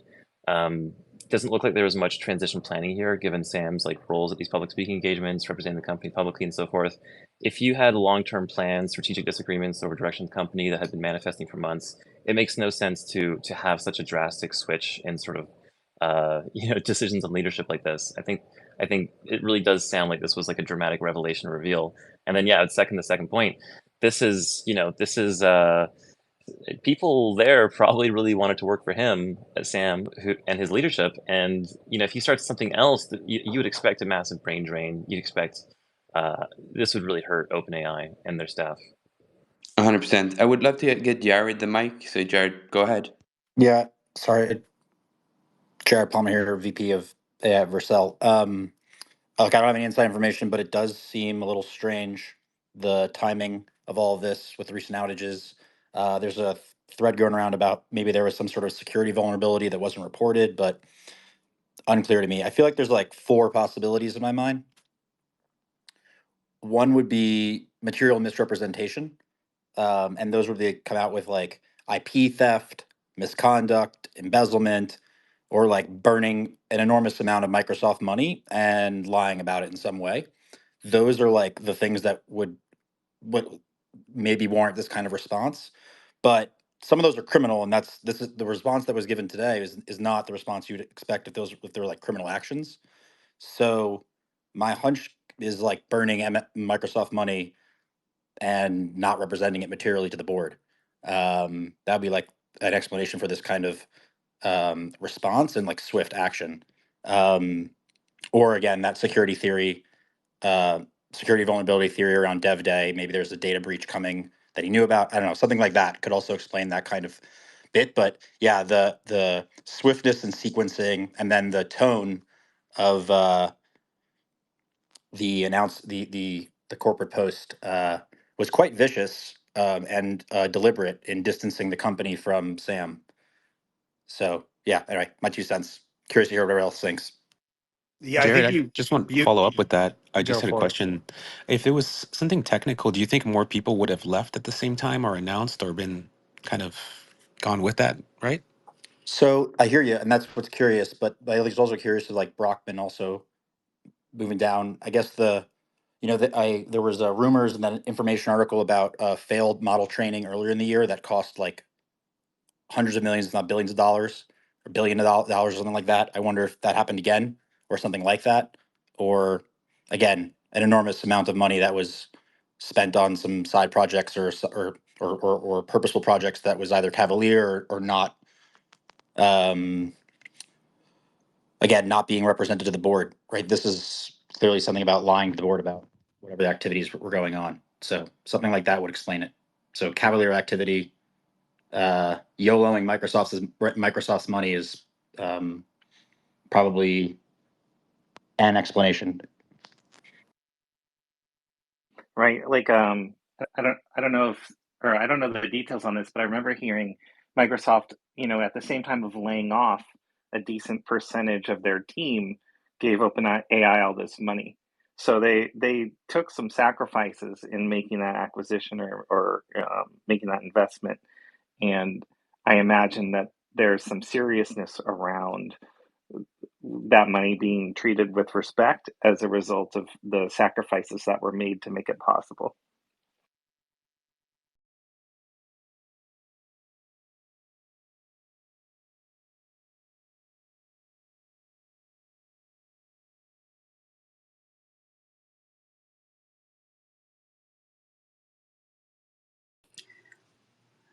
Are we still here? Everybody on? Can you hear I me? was Wow, that was like a Are we rugging? conversation destroyer. Oh We had no, a I just moment of said I wasn't. silence. I didn't have. No, I'm waiting for somebody to break in with okay. Am I that bad of a panelist, you guys? Jeez. Well, yeah. Look, Uh, come on, y'all. Come on, please. And Jared, thank you. Andrew, Ray, everybody that joined the panel. Thank you so much for coming up and helping out with this, and I do appreciate it. So, if somebody's going to fill in where Rob left off, please feel free. yeah. Well, the other thing that's interesting to me about this is imagine creating something and not owning a part of it and being able to be fired. And so I think that there's maybe some lessons here for those of us who are entrepreneurs or leaders in our own organizations. And like it even a $90 billion company with a lot invested in somebody can still kind of make this move. Like I hope that it's some kind of crazy situation, some kind of misconduct or some kind of massive error. Because if it's just a power struggle and people kind of moving in and going like we're gonna make a move on Sam, like you'd see in an HBO show or something like that terrifies me. The idea that boards and stuff can still make these kinds of moves at the highest levels of organizations. And like Andrew was saying, he's a pretty stand-up guy. And So yeah, I something or the first thing that happened to me when I heard the news was I was just thinking about how in regular jobs, like we've all had probably regular jobs where you can just get fired even though you did well. And one time I was laid off after a high performing quarter where I actually had done a lot. Um, and it was just so shocking to realize that with the organization's priorities turn, that you can get cut. And then so when I saw this happen to Sam, I was just like, oh man, I really hope there's something behind this and it's not, you know, something else going on there, like from Succession or something like that. Definitely, I think he should definitely be going out with some sort of bang, and hopefully, come Monday morning, it will be something related to. It'll be more interesting if it's like a scandal or something like that. But I do have a feeling it may be ethical or legal issues related to ChatGPT and just OpenAI in general. But it's interesting because just the way in which this whole event unfolded was so dramatic. I think I saw Linus's tweet, and I was like, I had to like literally like stop and Google Sam Altman and see what was going on. And as I said, like the way that letter was written, it's very deliberate and very harsh. But yeah, these are just my 2 cents. I tweeted it before, but I can't wait for the book deal to drop on this tell-all because this is going to be quite a story. It's definitely like a monumental moment, and we're all kind of finding out about it at the same time. When I saw the tweet, I was like, "This isn't real," and I just happened to look at my phone around like 3:48 p.m. And didn't even no news coverage yet of it, and so the conversation really is happening here on X, on Twitter. Um, yeah, it's interesting stuff. I think that don't you think, or maybe I'm alone in this thing, is that Sam has really been one of the, if not the biggest name in AI outwardly, right? I mean, there are a lot of people internally that do amazing things, but for many like regular folks who may be just getting introduced to AI, he is the person that stands out, right? So I think at least for me, this is also, so it's like he's the face of AI kind of in a way. So it makes it even perhaps more shocking because it seems like, now something left, and not that he's going anywhere, probably he's probably going to do something different, something amazing, but Right. We should hope that this scandal is something forgivable if it's a breach of policy or something like that. Because if it turns out that he was up to something that the general public would not be in favor of, it could have far-reaching effects for the rest of us in the AI community, just in terms of the general sentiment around these technologies and the sentiment around the people who are working on them, who are building them, who are innovating. And like I certainly would. I think a real bad outcome here would be if it was so damning that all AI people kind of get branded as a certain type of something. Oh well, if it was cavalier behavior that maybe we're all seen as you know playing with stuff, playing with fire, while humanity sits on the sidelines and yeah, so it's an interesting angle to really to consider this event by. I think, and I'm just gonna like throw out a crazy idea, but if anyone from like the effective accelerationism EAC movement is around and has some light to share on this, I'd love to hear your voice, because I know that Sam Altman is like this, yes, CEO and visionary and leader and founder and all these things, but he's also just like this truly respected and revered hero in the tech space, especially. He is a Steve Jobs comparable. And I think that there are certain groups and people that have like really followed him kind of throughout this journey and are just it's like a shock to the system. It's a shock to the system of more than just, the CEO of like Notion or Adobe got laid off. Like, yeah, that would suck, but this is not that. There's so much more social and cultural and professional relevance tied to it that I think it's really interesting. So I know that like a lot of the people in kind of the EX movement are, you know, big Sam Altman stands. So if anyone is willing to talk on that, I'd love to hear your voice. Right, let's get him up here if we have someone. It reminds me a bit of Elon Musk and his fall from grace, and I wonder if we're seeing the beginnings of something like that, or maybe something different. And personal opinions on Elon aside, there was a time when he was sort of the darling of the industry, right? He was saving the world, he was getting us into space, and then in the points of view of some people, kind of lost perspective, got too rich, started to uh, dabble in socio-political problems that maybe they didn't want to hear his point of view on, and then he became this very divisive person, where he was sort of no longer as universally appreciated. And I didn't see that coming with Elon. Like, I was a fan of Tesla back in, I don't know, like so long ago, I can't even remember, like 2010 or something. Like, back when they were just making that cool first vehicle. And so part of me is really hoping that whatever is going on here isn't going to result in some kind of slow, like, we're not seeing the beginning of a transformation of Sam's persona, and maybe the revealing of a change in his personality. It does seem like everyone has their fall from grace, like that seems to be sort of the moment. Like, people love to build, these folks up and then tear them down. That seems to be a very cyclical phenomenon. I mean, like, some people accelerate it more than others. I would say, like, Kanye comes to mind on perhaps accelerating the demise a little bit more, but yeah, it does seem to be a thing. And it just reminds you how fluid things are, right? Like, as was stated earlier, it felt like OpenAI is like the clear leader in the space.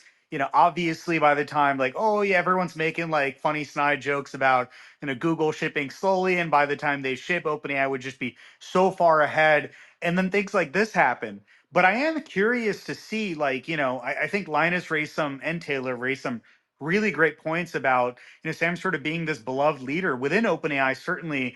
But also, yeah, the terms at which like this board of six is kind of like, showing him the door is certainly savage, to say the least. So what does that mean? And then when you start speculating and pulling on that thread, it's almost this perfect storm of, it could be so many reasons, right? Like, whether it's the overt ones that we've talked about various aspects of the Microsoft relationship, whether it was like the security concerns and like temporarily halting internal Microsoft access, to, potentially burning like massive training runs that went south, to, Satya being on stage and sort of the weird energy there. And yeah, layer in all the other stuff we're talking about too, like, who freaking knows? But I will say this is like, clearly we cannot predict how this AI thing's going to play out. And I honestly do want to ask the question if Sam's departure is going to result in brain drain, because, like, I don't know, a bunch of the real like technical leadership, at least right now, is sticking around. Ilya's certainly one of the key players there. And so I wonder if this will have a huge impact on OpenAI's trajectory, and certainly how much influence Microsoft has in the future too. Again, I truly believe Microsoft, while they do own 49% of the company, have got some really, lucrative revenue cap terms there. It's like they have not been able to sort of leverage it to push their own first party surfaces as much as I think they would have hoped, right? Like, everyone just uses Chat GPT. I'd never use Bing, right? Like, so yeah, who knows who's going to win this space, but let's just say it's going to be an interesting ride ahead. Right, and I think it's early to say everyone's sticking around.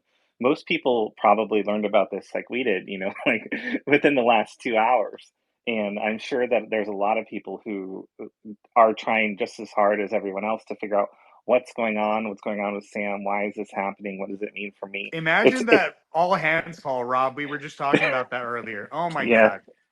God. So it's gonna. I think it's gonna be absolutely insane.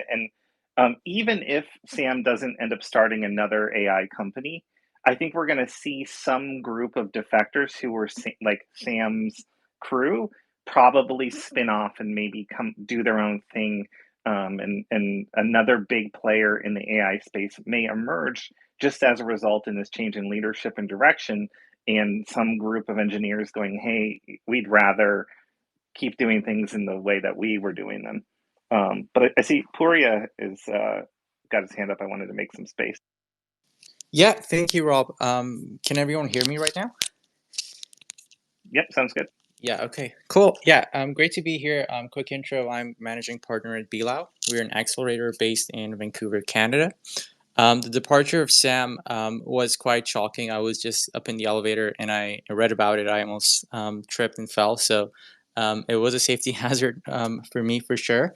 But my first thoughts was that yes, OpenAI will be affected because Sam Altman was the brand and it was the person behind it.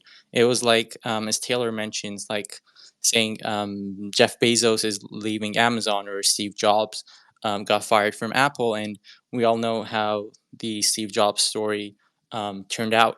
But I feel like there is hope and a lot of optimism in this story because it gives more power to other competitors to emerge. Just because even with the stock falling from Microsoft's investment, folks such as Claude from Anthropic, Google Palm might be super excited about this news and be like, hey, another competitor is out of the house and let's get started building. And I feel like it's the same with smaller indie hackers, and Ryan could probably add more on this, but we'll probably see more launches of LLMs and foundational models across the interweb really, really soon for sure.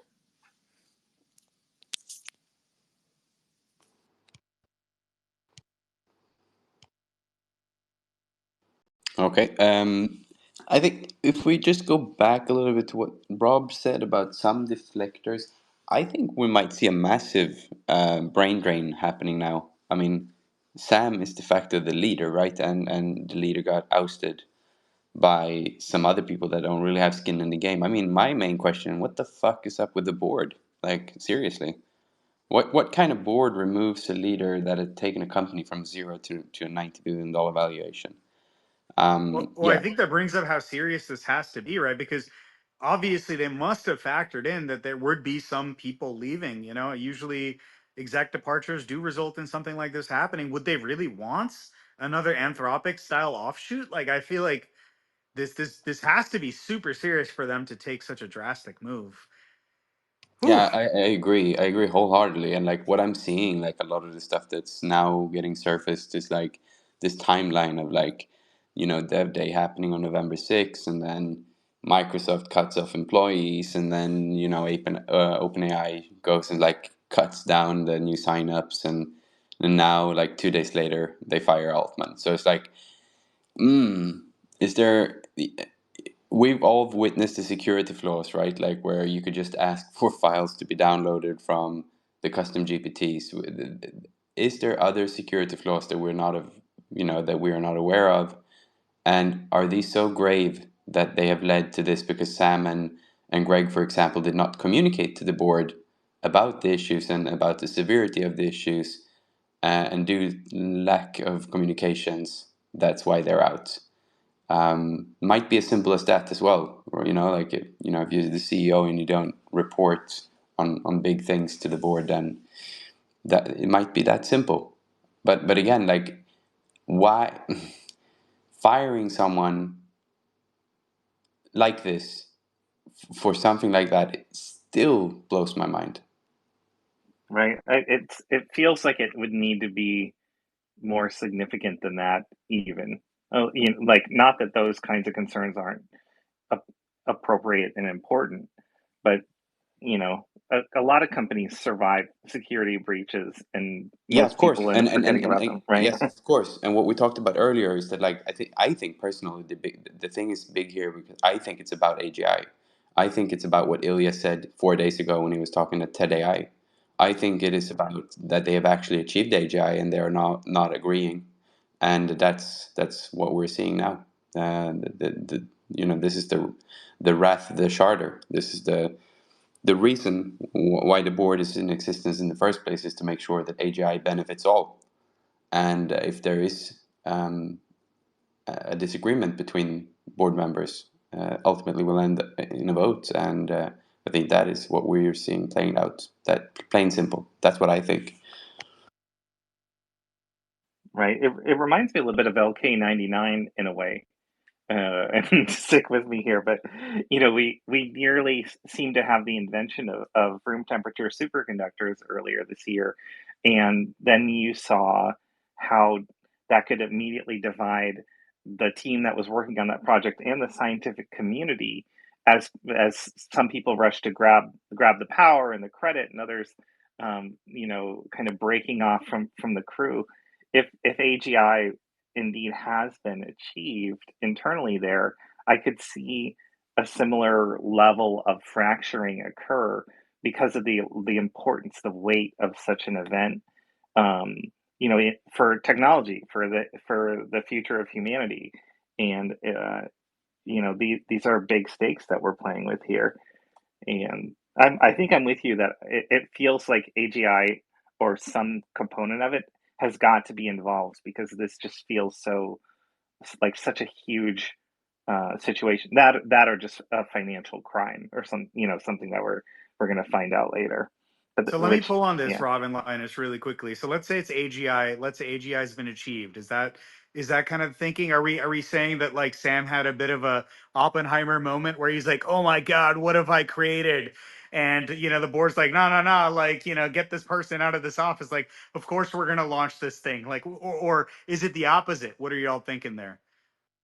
Right. I mean, I think that's definitely a scenario. Let's say that they did achieve it, and Sam wanted to lock it down in a way that the board didn't like, and so there's a classic misinformation move where you accuse your opponent of the thing that you're doing, and so they could be saying like, "Hey, this is our charter. We're all about this," in a way to kind of get ahead of what Sam's point of view might be, right? Like if he was saying, "Oh, this is dangerous for me to do something." Um, Certainly, other profit-oriented groups have gone down that path, but it could also be the opposite. It could be, Sam and crew want to pursue this further, and the board is saying, "No, we want to stop you. Like we need to slow this down. Like this might be real, and if so, we need to be more cautious." And that creating some kind of um, you know major halt or shift in the way that they were going to need to operate while figuring that out. I could see that being a very contentious point as well. But hard to wonder what, like, if that is the case, what was really the linchpin that caused this whole thing to be irreconcilable? Because it wouldn't have resulted in a firing and an ousting if it wasn't like a complete conflict of interest in that case, or just some kind of irreconcilable notion about what the strategy should be around this powerful technology and what to do with it next.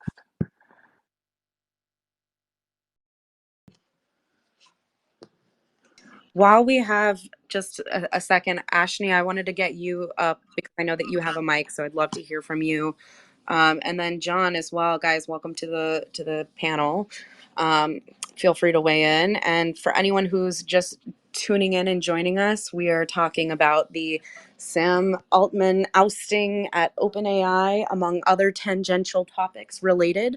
And I would love to hear your guys' perspective. So go ahead, Ashley. Yeah, thank you so much for bringing me up here. I appreciate it. I'm definitely, yeah, I guess we're all shocked by this news. Like, this is absolutely wild. Nobody was expecting this.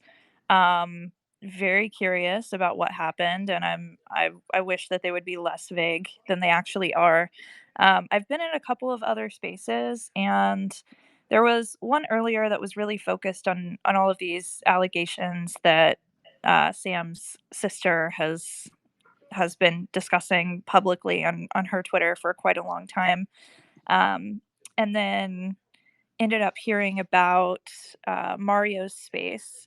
and attorneys on that space said the sister allegations wouldn't go far, that this was more of an internal issue than anything else. So for anyone who's heard that like sister narrative, it definitely doesn't seem like that one's going to play out, and that it's likely more aligned with what Linus and Rob, you guys are talking about, that there's likely a disconnect between the board in terms of how they're going to execute on something.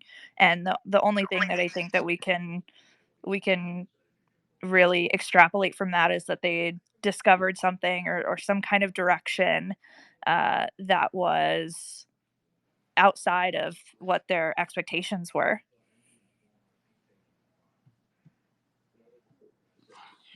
Right. Super useful to hear that. I do think that, some of these other, like you said, these allegations, like if there was a personal issue or something of that manner, this wouldn't have happened so quickly.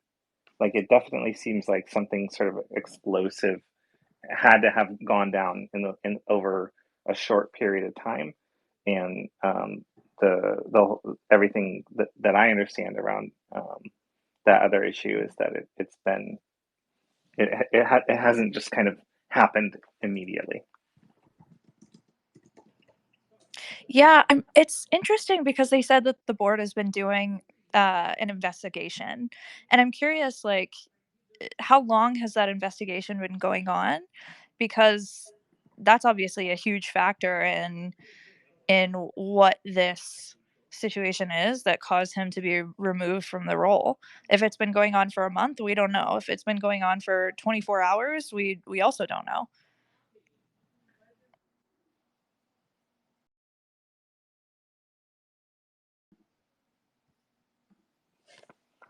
All right. How are we feeling about this topic? Are we starting to feel exhausted on it? A lot of other interesting stuff has been going on in the space. I know we often stick with like what's the cool new releases, and there's a lot of things that have happened. I want to make sure that this is valuable time for everybody, and just wanted to No, throw that out there. no, that's a great point because it's 2 hours in, and thank you all for coming so much tonight. I appreciate it. I did have Mike. He was Dougherty was here, and he was going to talk about a feature from Remix, but we weren't sure if it was a place to do it right now. But I appreciate everybody coming, and not sure exactly what topic to jump to. If you have any suggestions, let me know. But Mike, if you're still here, please request the mic, and if you want to come up, you're definitely welcome to. Thank you all again for coming. It's a record-breaking night for us with 1.6 1,600 people in the room. So thank you for coming and hanging in here and just trying to hear a little bit of the news that's happening on this interesting Friday night, as if it couldn't get any more interesting throughout this year. I just wanted to say I will plug myself real fast before I forget. My challenge started today that you guys, everybody in here has a chance to win up to $2,500 a piece for movie poster challenge with Hive 3. Just make one sci-fi movie poster and just put the title of the movie on there. That's it. You don't have to put all the other stuff on there, but it's free. Go on and put it on there and sign up on Hive 3. We'll try to get somebody maybe could post that thread that I had up there today. I give you a tutorial, tell you how to do it, give you resources and examples. So anyone can do it. You don't have to be an artist or anything like that. So please, I'd appreciate if you'd support this, co-hosting it with Hive 3 for our competitive generative AI league. And it's cash prizes. Go to the website. Starts today. It's ends. Submissions have to be in by Tuesday at noon. Go ahead, Taylor. Taylor, you have Yes, your hand if up. we could get that pinned up. I was trying to scroll through to grab it, but I know all of our chats are a little bit overloaded. Yes, so I know Yes. a lot of you guys are tuning in, hearing about the big breaking news that happened this afternoon with Sam Altman. We've been going for about 2 hours now, and we've kind of exhausted the topic, but we still have sort of bifurcated into a couple different zones of thought tangentially related to this announcement of Sam Altman being fired from OpenAI. So one of the questions that I posed earlier was just what the EAX movement's sort of perception is of this event right now, especially given the close relationship with Sam Altman in that space. Sorry. So, I mean, I don't know. I'll jump in, but then I'm gonna push it to John because John is one of our most revered EAC people, and yeah. So, but we already had a space earlier that Martin and Bays and led mostly, and it was fantastic. And we definitely touched on a lot of the stuff. I'll give a kind of a synopsis. I don't know what you guys talked about in this space. Martin gave a really good insight, in my opinion, because I felt like when you read the statement, it was so purposely vague.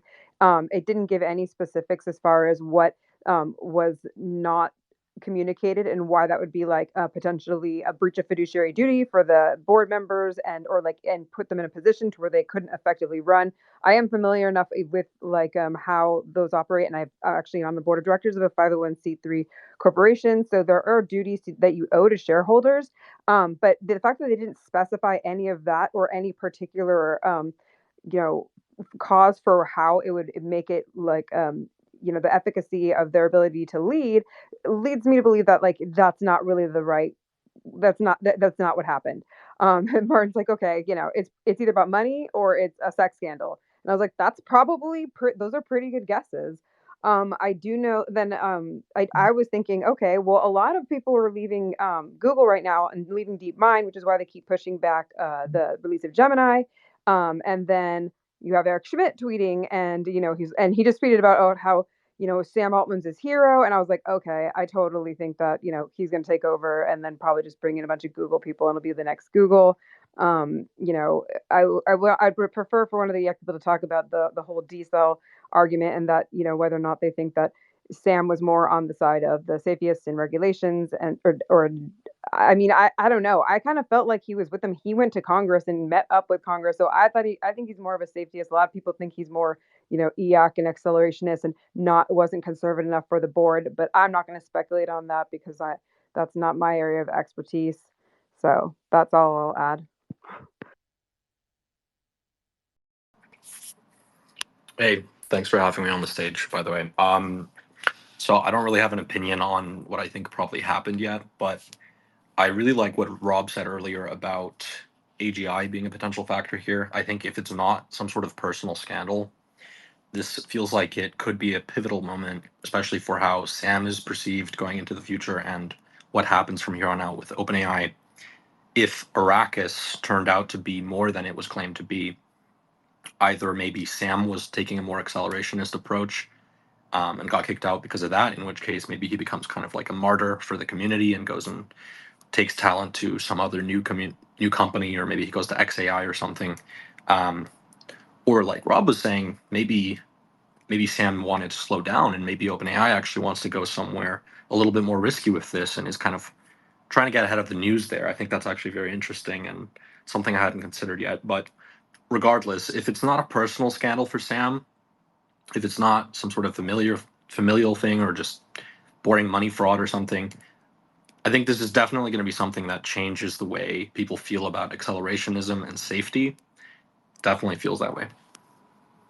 Could you, John, could you just build on that and talk about in what way and with regards to speculation about whether AGI has been solved or there's disagreements about how exactly to go about achieving it? Like we were joking earlier about is Sam having his own Oppenheimer moment? What's your take on this situation? Yeah, I mean, I could definitely see that being the case. I don't think we have enough visibility outside of OpenAI what happened with Arrakis and whatever models they're training right now, but there's definitely been a little bit of mixed signals that we've seen. Sometimes they'll say that, we're not training GPT-5, or then they rename it to GPT 4.5, or maybe that's not the next model. They claimed, jokingly that AGI was achieved internally. And then a few weeks later, we find out that there was this Arrakis model that was trained and it didn't go the way they thought it would, and maybe that means it didn't perform as well as they thought. Maybe that means it performed a lot better than they thought. So I think it's possible, but it's too early to know. Gosh, let's just say if AGI was achieved internally, I mean, one beautiful way to slow things down would to be create this chaos right now, huh? Yeah, I mean, That's a really good point, Akatai. I mean, if the goal is to slow things down, which that's clearly the goal, like by regulators, and you know, I don't know, yeah, taking out one of the co-founders who has led the company to basically its prime and is now, and I don't, so suddenly there's like absolutely nobody saw this coming. Like, did anyone see this coming at all? Like, I did not hear any speculation at any point that this was going to happen or that there was any rumblings at all. So for the board to have done this, well, this is something we discussed earlier. They had to have had a quorum, which means they've had meetings about this. They've had conversations because you can't just take out a CEO, especially if the CEO built. Who was a co-founder who built the company, that would actually put them at risk for being like, sued for breach of fiduciary duty by shareholders or take them out or get them in trouble, because if they took out the CEO and it disrupts the ability for the business to function in a substantial way, or like the value of the business goes down, that leaves them liable to shareholders. I mean, I believe Microsoft lost almost $50 billion in its market cap today. I mean, it could recover, but and it was about like 1.7%, but that is pretty substantial when you're talking about Microsoft. They put out a pretty tepid public, PR statement saying like, oh, we fully support Mira, what's her face, who no one's ever heard of until today. Let's be fucking honest. Like, she's cute and stuff. I'm sure she's competent, but no one knew who she was at all. Like, no one's ever talked about this chick, and all of a sudden she's in charge of this, and Sam Altman's out, and he's like literally like been like the IP guy in Silicon Valley now, and for AI for what, at least the past year or so. So I don't know. I think that there's just a lot there. They had to have a really good reason though, because otherwise, like I said, they're putting themselves in a really precarious position with shareholders and with the future of the company. Right. And I mean, I don't want to be dismissive of any female leader who's entering into this position. I think Mira is probably in a difficult spot and is probably being used for PR purposes that maybe she didn't want to be. But I want to go back. I thought it was interesting you talked about the regulators and Sam going before Congress and things. And at the time when all that was going down in the last few cycles of this that we've had, some people in the community have felt that OpenAI and Elon Musk and others are deliberately trying to make the competitive landscape more difficult for open source and new companies to enter by encouraging regulation that would kind of only be able to be followed by the larger companies like them, and probably the types of regulation that are going to be the things that they were going to be doing anyways, so it wouldn't actually be disruptive. And I found this to be a fairly, logical argument, because I've seen this play out with lobbyists and in other industries where the people who are trying to get the regulations set, they're all on the inside, and they're actually trying to kind of pave the way for growth in a more smooth way. And so, I'm not sure whether or not Sam was kind of in that camp or would be played in that manner and so forth. But I definitely think that we need to be critical, or we need to consider when someone goes before Congress and talks about these things, that the motives may not be what is actually being discussed. That there's probably some more nuanced game in play there, and the results of what they think are going to happen are maybe going to be a little bit different as well.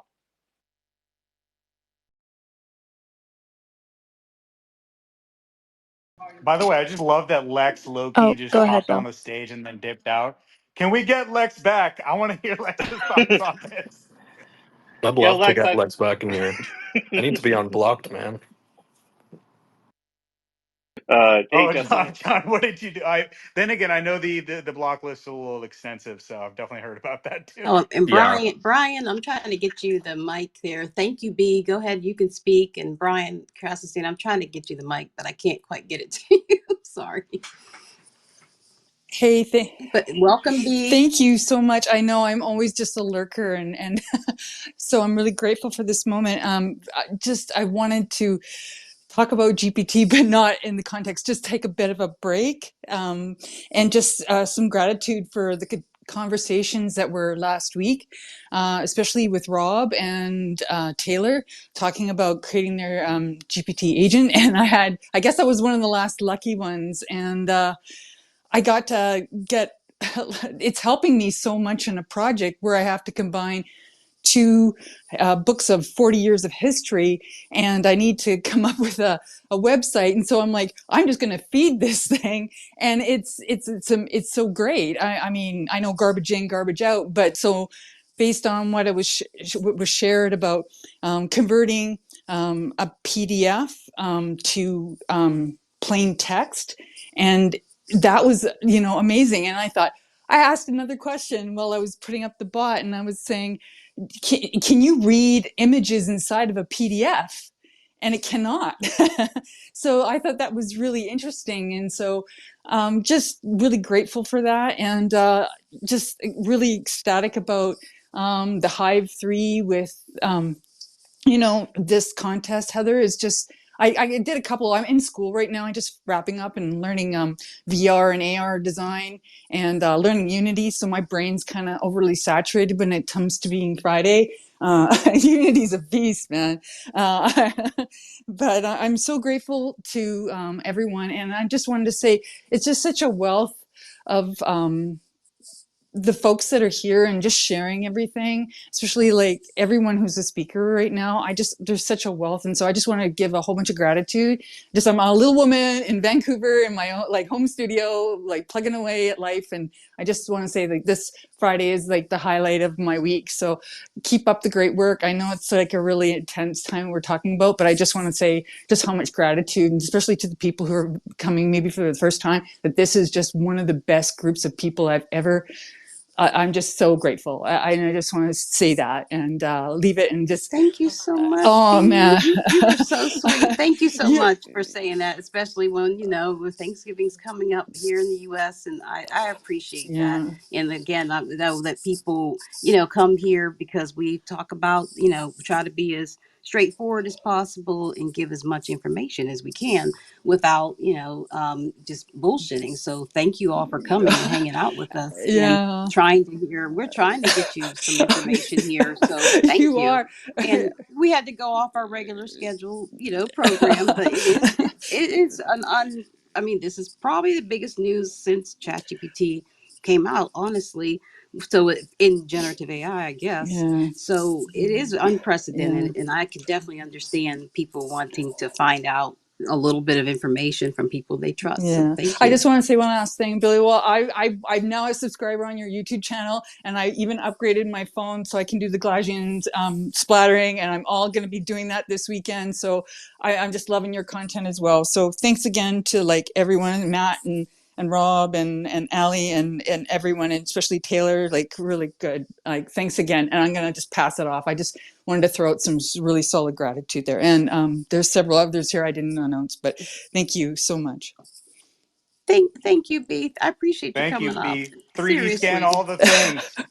It's By so the way, sweet. guys, if you take a look at the jumbotron, Greg Brockman Yeah, just take a look. announced he's leaving OpenAI a couple minutes ago. Yeah, Oh, Oh baby, shit. break Here it's in. we go, guys. Well, Brian, Here we go. you got the mic now, so thank you so much for coming up here. Go ahead and please, I'd love to hear from you. Yeah, no, thanks for having me up here. Yeah, I mean, I think there's no doubt that this is like one of the biggest surprises in the tech world, business wise, probably in years.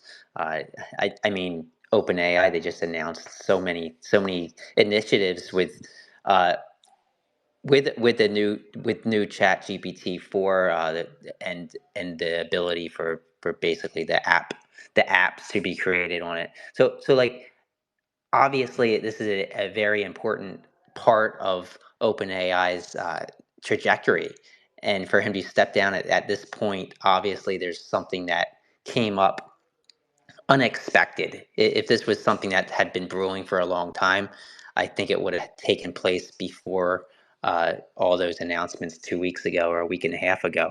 Uh, it's going to be interesting to see how much of an impact this has. And with Greg Brockman leaving, which you just mentioned, uh, it looks like there's going to be some issues for OpenAI. And will that actually affect the timeline for GPT-5 and the other projects they're working on? I don't know. I think definitely Google's gonna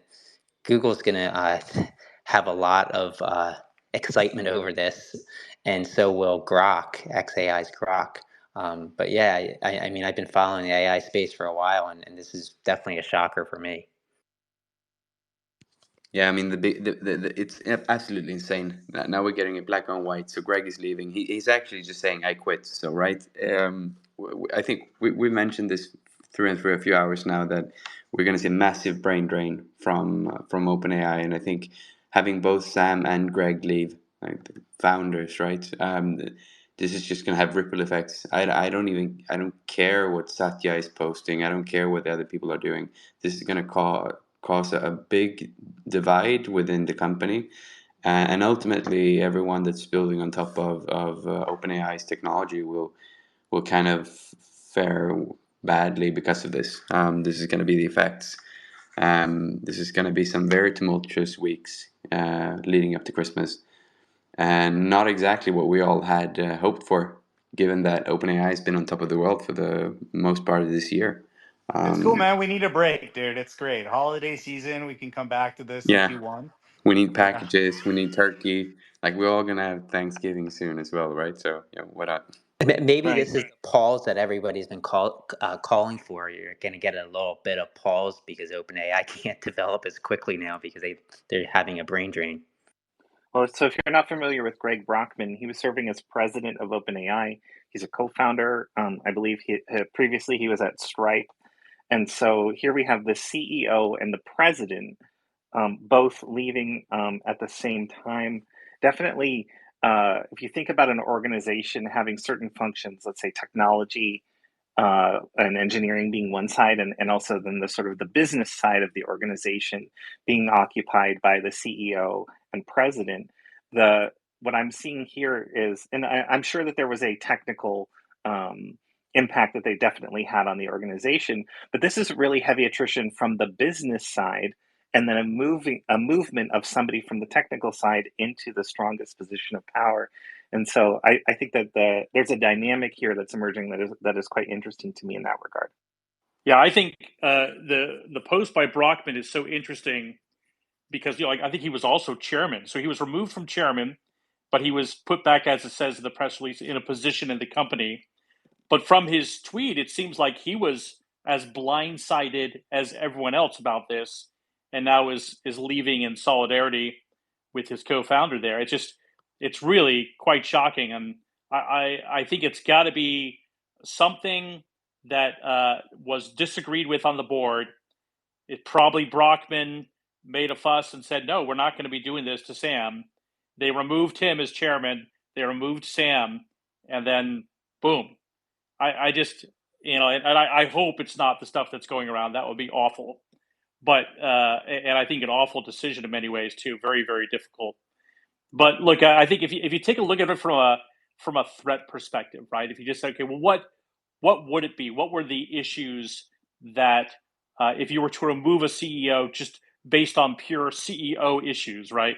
Performance issues and everything else there. It may have been, as you said, like some AGI thing that was going on with 4 to 4, 5 to turbo to 5, right? Or it may have been, as I've said before, some issue between the transfer from a nonprofit to a for-profit and some of the historical stuff that comes with that. It could also be, though, kind of the threat moving forward. Like I will tell you right now, I know this is not a terribly popular position because I love it. I don't think that the GPT's marketplace is going to be terribly successful, and I'll tell you why. I think for the most part, the users of Chat GPT are nothing like the market for the iOS world in 2007, 2008, right? That was a consumer, that was the lay citizen. As soon as you figured out how an app works, it was off to the races, as we all remember. I think it's just us nerds in the GPTs right now, and you know, it's funny because I'm just daily trying to keep up with stuff, right? And my wife is constantly pinging me saying, "So what's this charge for OpenAI? Well, that's for this. Well, you have two charges here. Well, that's for the platform. What's this charge for Runway? What's this charge for Kyber? Right? I know it's draining my bank account, and that I'm doing really well in those AI things supporting them, right? But I'm guessing the layperson has no idea about this and is not going to be terribly interested into how they're going to buy something in the marketplace at Chat GPTs. I could be wrong. I hope I'm wrong because I've got a couple good little apps I'm excited to throw up there. But I think it's kind of talking to the choir. So if there was a threat to the company as to where Sam Altman had positioned this thing, that would be maybe one of them, which is you're failing to see the revenue potential that's actually there, and that it's stopping at the nerd level, and it can't get beyond the glass ceiling, and you'd have to rely on all the other groups that are doing OEMs basically of Chat GPT on their own products. I don't know. That's just my thought. I'm going to chime in a little bit. I want to look into or try to decipher Greg's message. But before then, I can just give my 2 cents about the custom GPTs as well. Where I can see the use of them at the moment specifically is for personal business use. So I can do something internally because then there isn't a problem if it goes off the rails or if it suddenly hallucinates or something happens. And then that could be potentially disastrous for whoever the end user is, and you don't know who ends up using it. So there's still some potential risk involved. So I would have to weigh in the risk management side of that thing. But more interestingly, my detective eyes are on this message. So basically, Greg says, after learning today's news, this is the message I sent to OpenAI team. So he's basically saying he learned about the news, right? Meaning he did not know this happened. So this was a shock to him as much as it was shock to us. Again, and this is certainly no science, no nothing. This is just I'm reading or trying to decipher what I read from here. And then he goes on to say what he says here about how he's proud of what happened. But then, based on today's news, I quit. Then he says, I genuinely wishing you all nothing but the best. I continue to believe in the mission of creating safe AGI that benefits all of humanity. So he is deciding to bring up AGI here in his message. Did he have to? No, but he chose to.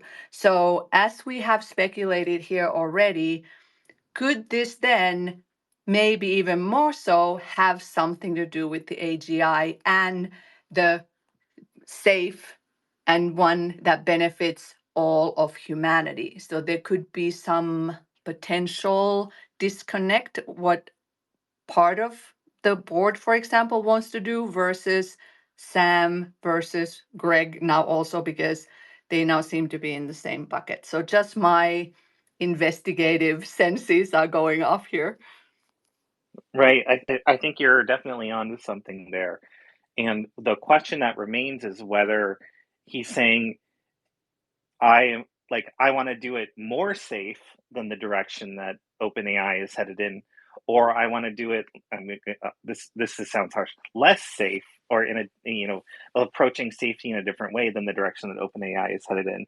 And I think that what we're probably seeing based on this is that playing out of a disagreement as to what the direction should be. And a lot of times that is what's balancing safety. Let's all remember is the profit of the company and the value of Microsoft's investment in that company, and some of the other factors that are in play. Even with the charter and other things, I think there's going to be advocates for different points of view.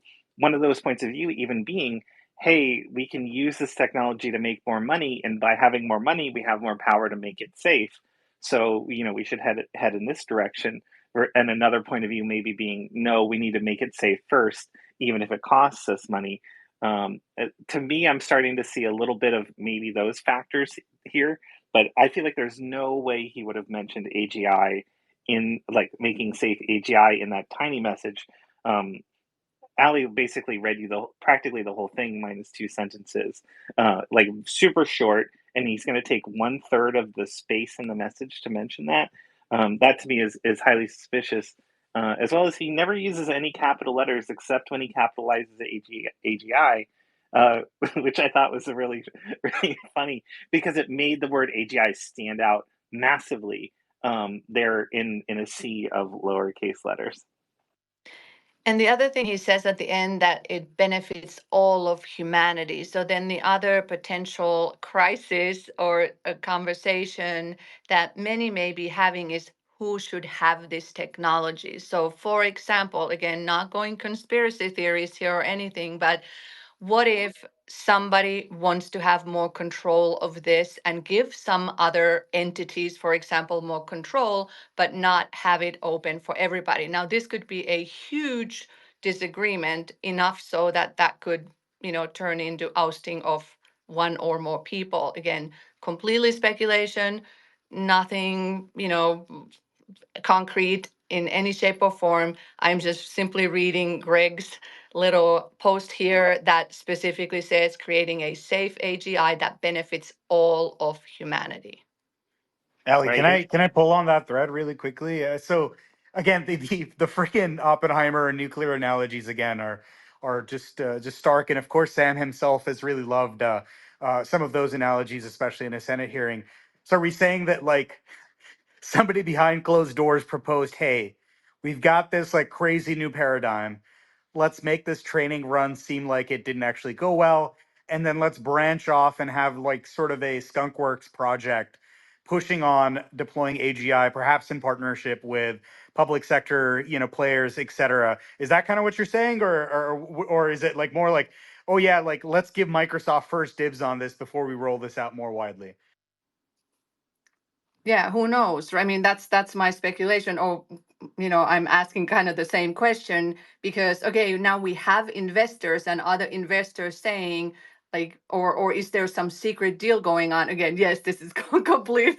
Now I am starting to sound like conspiracy theorist here, but I promise you I am not. But, could there be some other, situation where some other dealings were potentially made or some, who knows? Again, I mean, I'm just completely speculating, but I mean, that's all we have right now, really. And me reading this message and trying to decipher it. Well, I I think have there's a total breakdown in communication.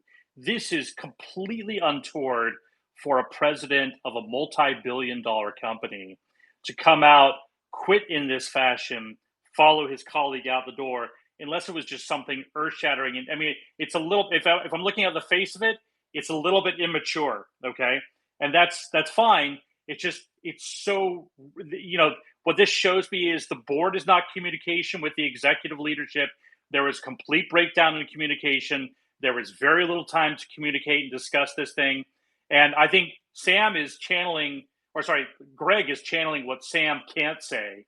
And I'm really floored by how out of control this is now. This is really unprecedented for a president of a multi-billion top leading industry company to leave in this fashion, unless there was just kind of this naivete and really lack of executive sort of maturity across the board. You would never see this happen at Apple. You would never see it happen.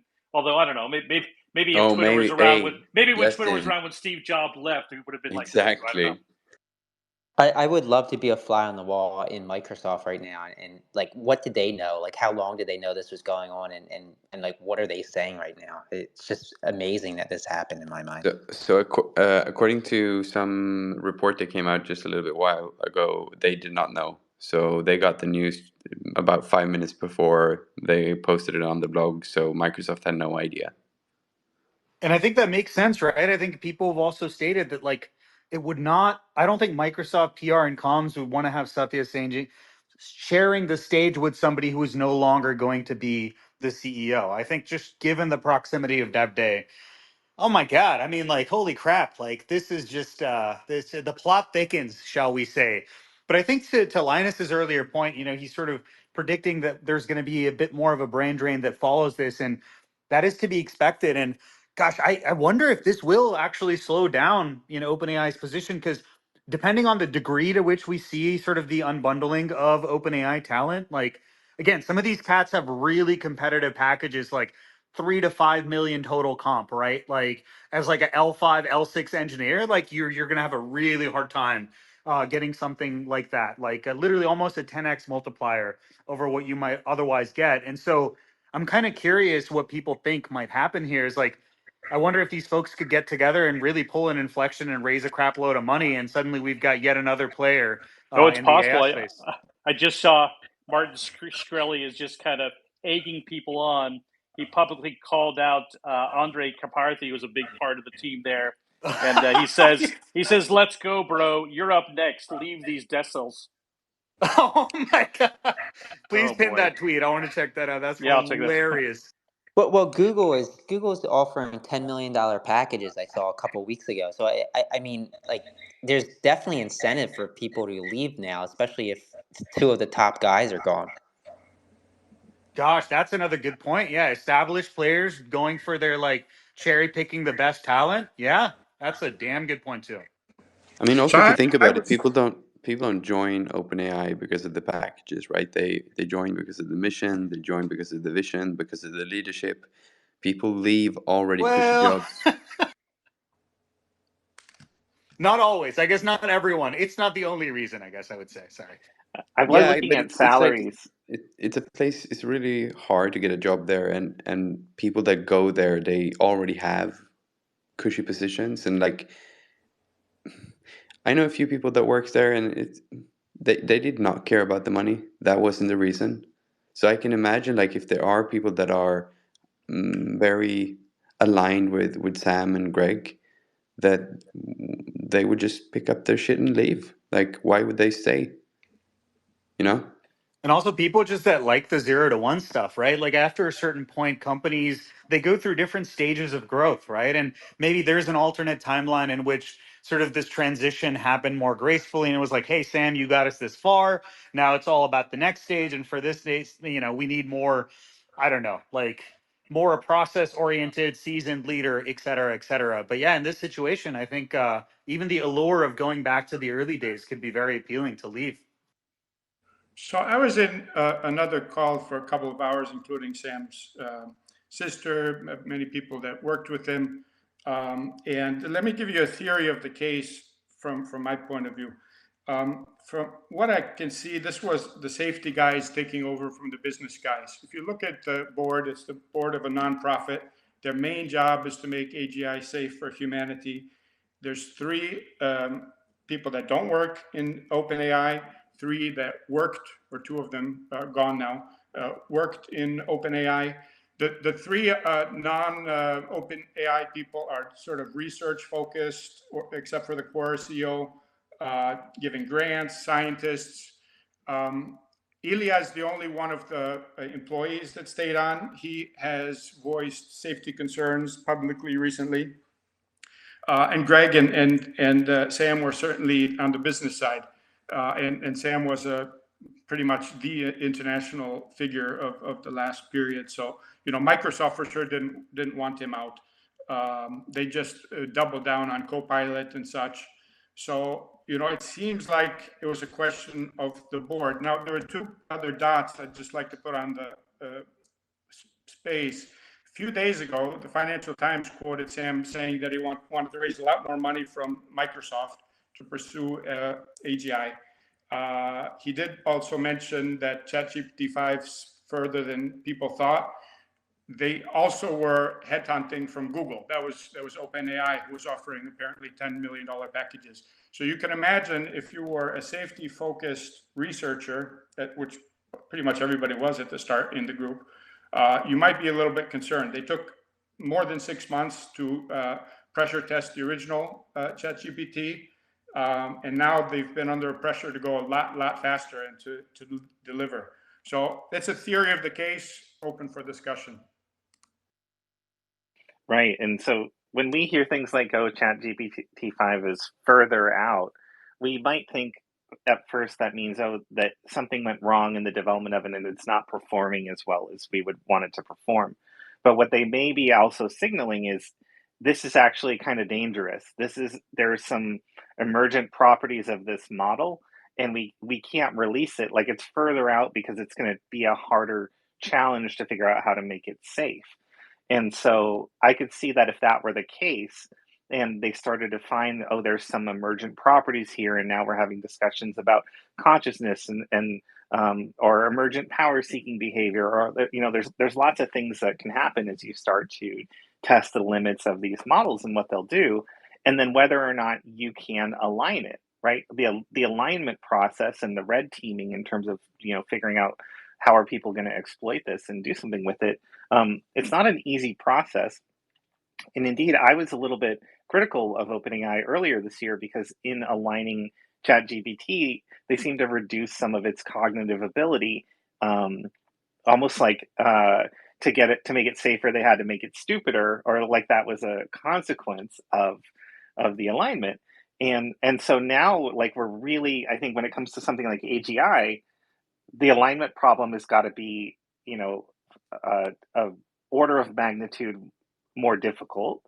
And also, you've got, competing people saying, well, we want to have the best model. Like, GPT-4 is at the top of the list, but everyone's coming for GPT-4 in terms of all these performance benchmarks. And like, where do we draw the line?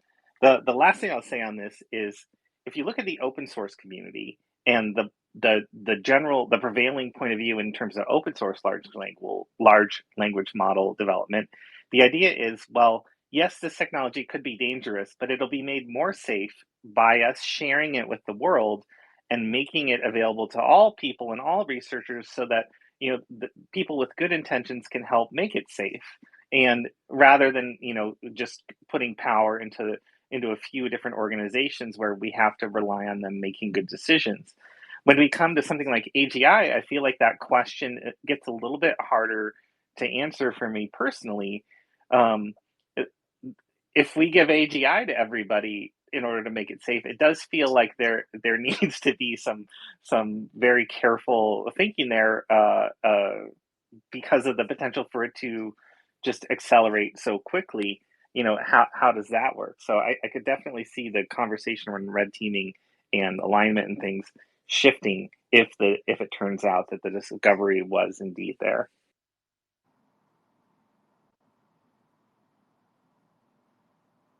I also, since someone jumped in, we can go back to something, Bilal, that you said earlier, which was, what if the news about the sort of failed training was actually a cover up, or in some way an attempt to hide what was really going on, and it does feel like that there could be something there in terms of the PR energy around this crisis versus like what's actually going on, and what they sort of want to disclose. Like you were saying, if there's a team that's more oriented towards safety and a team that internally that's more oriented towards business, uh, like, what are they keeping from each other in order to further their own goals? And could there have been something fairly major that was kind of swept to the side and kept a secret? I don't know. Some of them.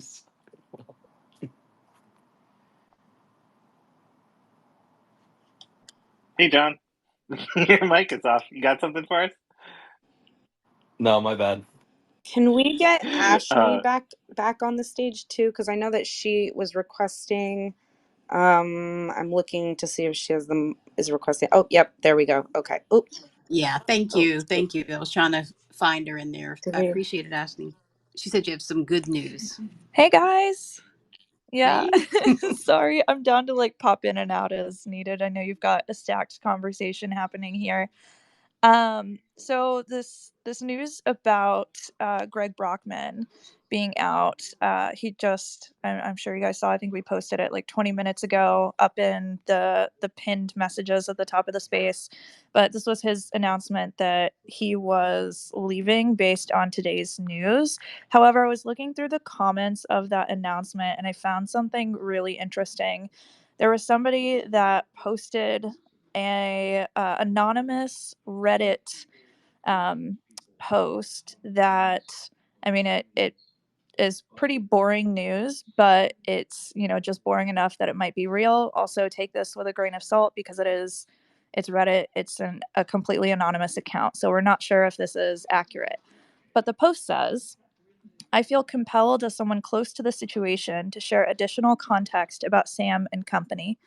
Engineers raised concerns about rushing tech to market without adequate safety reviews in the race to capitalize on ChatGPT hype. But Sam charged ahead. That's just who he is. He wouldn't listen to us. His focus increasingly seemed to be fame and fortune, not upholding our principles as a responsible nonprofit. He made unilateral business decisions aimed at profits that diverged from our mission. When he proposed the GPT store and revenue sharing, it crossed a line. This signaled our core values were at risk, so the board made the tough decision to remove him as CEO.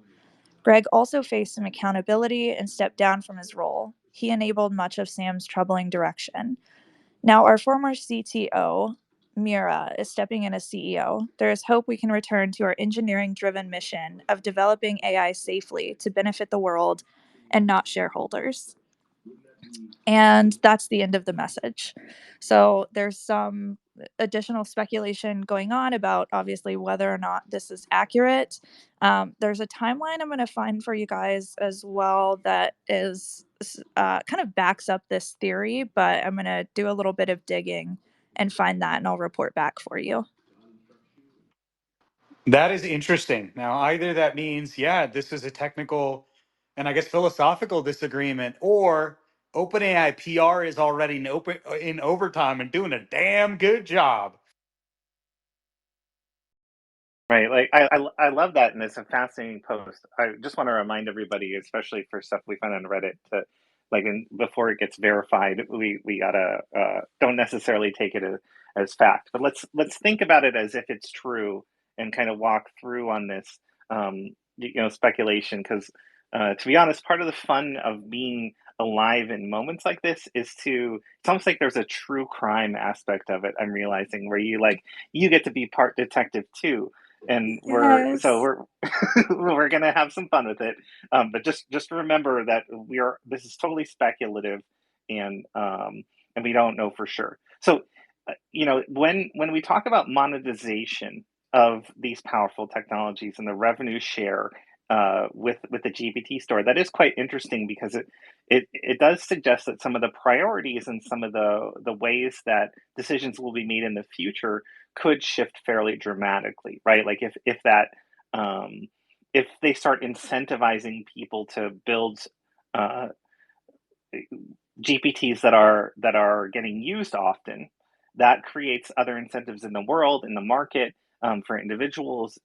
For example, it might incentivize an increase in addictive AI experiences. It might incentivize an increase in spammy or like not useful AI experiences, but where people are just trying to get the uses on the GPT, but it's sort of the value or the safety or other things that people believe in aren't going to be there. And so I could see this being kind of like the spearhead of a gulf between things where maybe there was no main issue or to highlight the gulf that was emerging between the business side and the technical or safety side of the organization, and the GPT store kind of brings this to a head and gives people a platform to kind of discuss in real terms the future of the organization.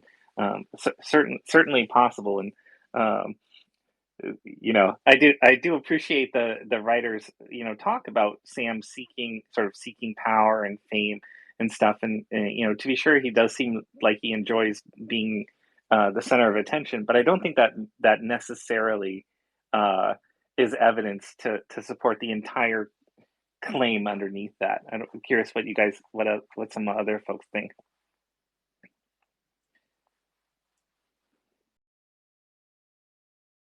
Look, I'm not going to draw the immediately Sam as the Steve Jobs of our era like equivalency, but a lot of people said a lot of similar things about Steve Jobs too, right? He was just a marketing guy, blah blah blah. He wasn't close to the technology. He had unrealistic expectations for the technology itself. So gosh, who knows? I just know this thing is getting spicier by the second. Who expected Brockman to also peace out so quickly? I think I'd go back to what gosh, was it James or damn it?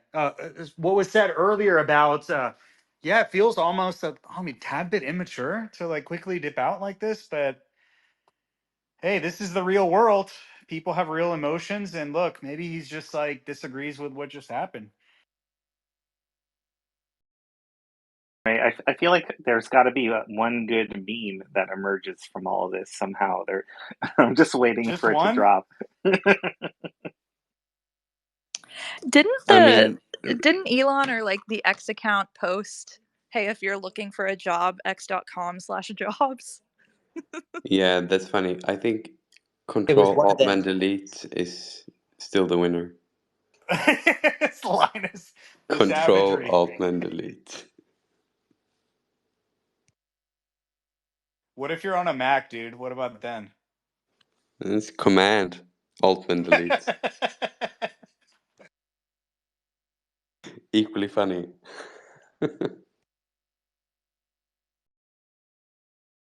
All right, guys, I'm gonna hit it. It's 2 a.m. here soon, so I'm gonna call it a night. Thank you so much for hanging out yet another Friday. It's been a blast, and I hope when I wake up that OpenAI still exists as a company. If not, please send me a DM and let me know so I can be on top of things when I wake up. See you, Linus. Bye, Linus. See you later, Linus. And I think Bye, Linus. too we're gonna be probably winding down around like the hour or so, but we have a little bit of time left. And so if you are up here and you have a mic, love for you to share your perspective. If you're just joining us, the news of Sam Altman being out at OpenAI and now Greg Brockman leaving him after today's news. So that's what we're talking about. We've talked about a few other topics around that space, but it looks like we've got Clinton and Clinton. Go ahead. Hello, everyone. Thank you so much for allowing me to jump up here. This is a great discussion. Man, what a crazy day of news. One of the things I was curious about that I didn't hear being discussed is, and maybe I missed it, I was in and out. So I wonder how much the competition might have come into play here with these shakeups, with the announcements of Grok and some of the developments that are going on. That leads to some strife sometimes with these fast-paced tech companies where you just never know. It's another speculative angle. So I wanted to get folks' thoughts on that. If you guys already talked about it or not, I'm not sure. And then the other thing I thought was interesting is I went into ChatGPT just to start asking questions. I heard it was down earlier. And so one of the prompts, my first prompt was, why was Sam Altman let go today? And interestingly, on the sidebar where it saves your chat, it said, why was he fired?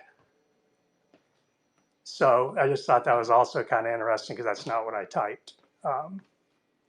Anyway, so Yeah, that second thing is probably just a coincidence, but a funny one in that.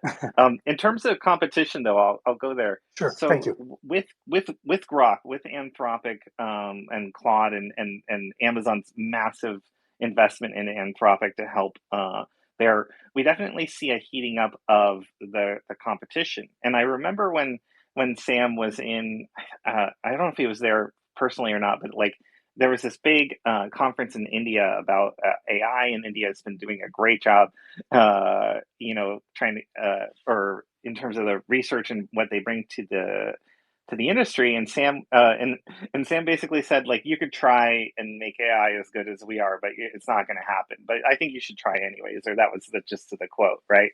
Um, and I don't know if he still has been that sassy and confident as of late with all of the amazing developments that we've seen already. If I'm him, though, I'm not afraid of Grok just because uh, it wasn't amazingly performant in terms of the stats that were shared. It was barely a GPT 3.5 kind of model, and so I don't think that like Sam is quaking in his boots just yet. I do think that we have a lot more to see from the team at XAI, and a lot more from Grok. And that was kind of like just, we're seeing a very early thing. Remember, OpenAI had the GPT-2 back in 4 years ago, or almost 5 years ago at this point, and so on. And so their early models weren't as good either, right? And now we are where we are. But those things aside, I think that seeing the competition heat up creates incentives and rationalizations for changes in strategy, changes in perspective, changes in behavior. And going back to the conversation about was this AGI and a disagreement in how to handle AGI or AGI like technology, was that at the source of this? Well, if the competitive landscape is like it really getting quite hot, then are we now incentivized to do things that are more for profit or to move faster, to get out earlier, to be the first one to release it? And is that creating some kind of internal trouble where the safety people are like, hey, even, even if that's true, like, I don't think we should do that from a moral standpoint. And then likewise, you've got to assume there is some pressure at Microsoft to make their money, right? They invest 13 billion, or I don't know if they ended up putting more in after that. I remember 13 billion as a number earlier this year. Is there some kind of pressure to say, hey, we just want to make sure that we're getting our money's worth? And then is Sam and Greg, are they on board with that, or are they against it? And where does the board sit on this? I think that there's some dynamics there that we're going to see revealed in the coming days. I think you're right, Rob. I was just looking at Satya Nadella's tweet, um, who is the uh, CEO of Microsoft, and he said, "As you saw at Microsoft Ignite this week, we're continuing to rapidly innovate for this era of AI, with over 100 announcements across the full tech stack, from AI systems, models, and tools." To Copilot. Most importantly, we're committed to delivering all of this to our customers while building for the future. We have a long term agreement with OpenAI with full access to everything we need to deliver on our innovation agenda and an exciting product roadmap, and remain committed to our partnership and to Mira and the team. Together, we'll continue to deliver the meaningful benefits of this technology to the world. So I don't think I completely agree with you, Rob. I don't think this is like fear of competitors. I mean, that's very normal. And in Silicon Valley is going to understand that it can get tough out there. Um, it's also going back to something that somebody had mentioned earlier about OpenAI headhunting people from other companies. Like that's not a based move. That's a move from being in a position of power. Whenever you have budget and resources, what you try to do is take those resources from any potential competitors.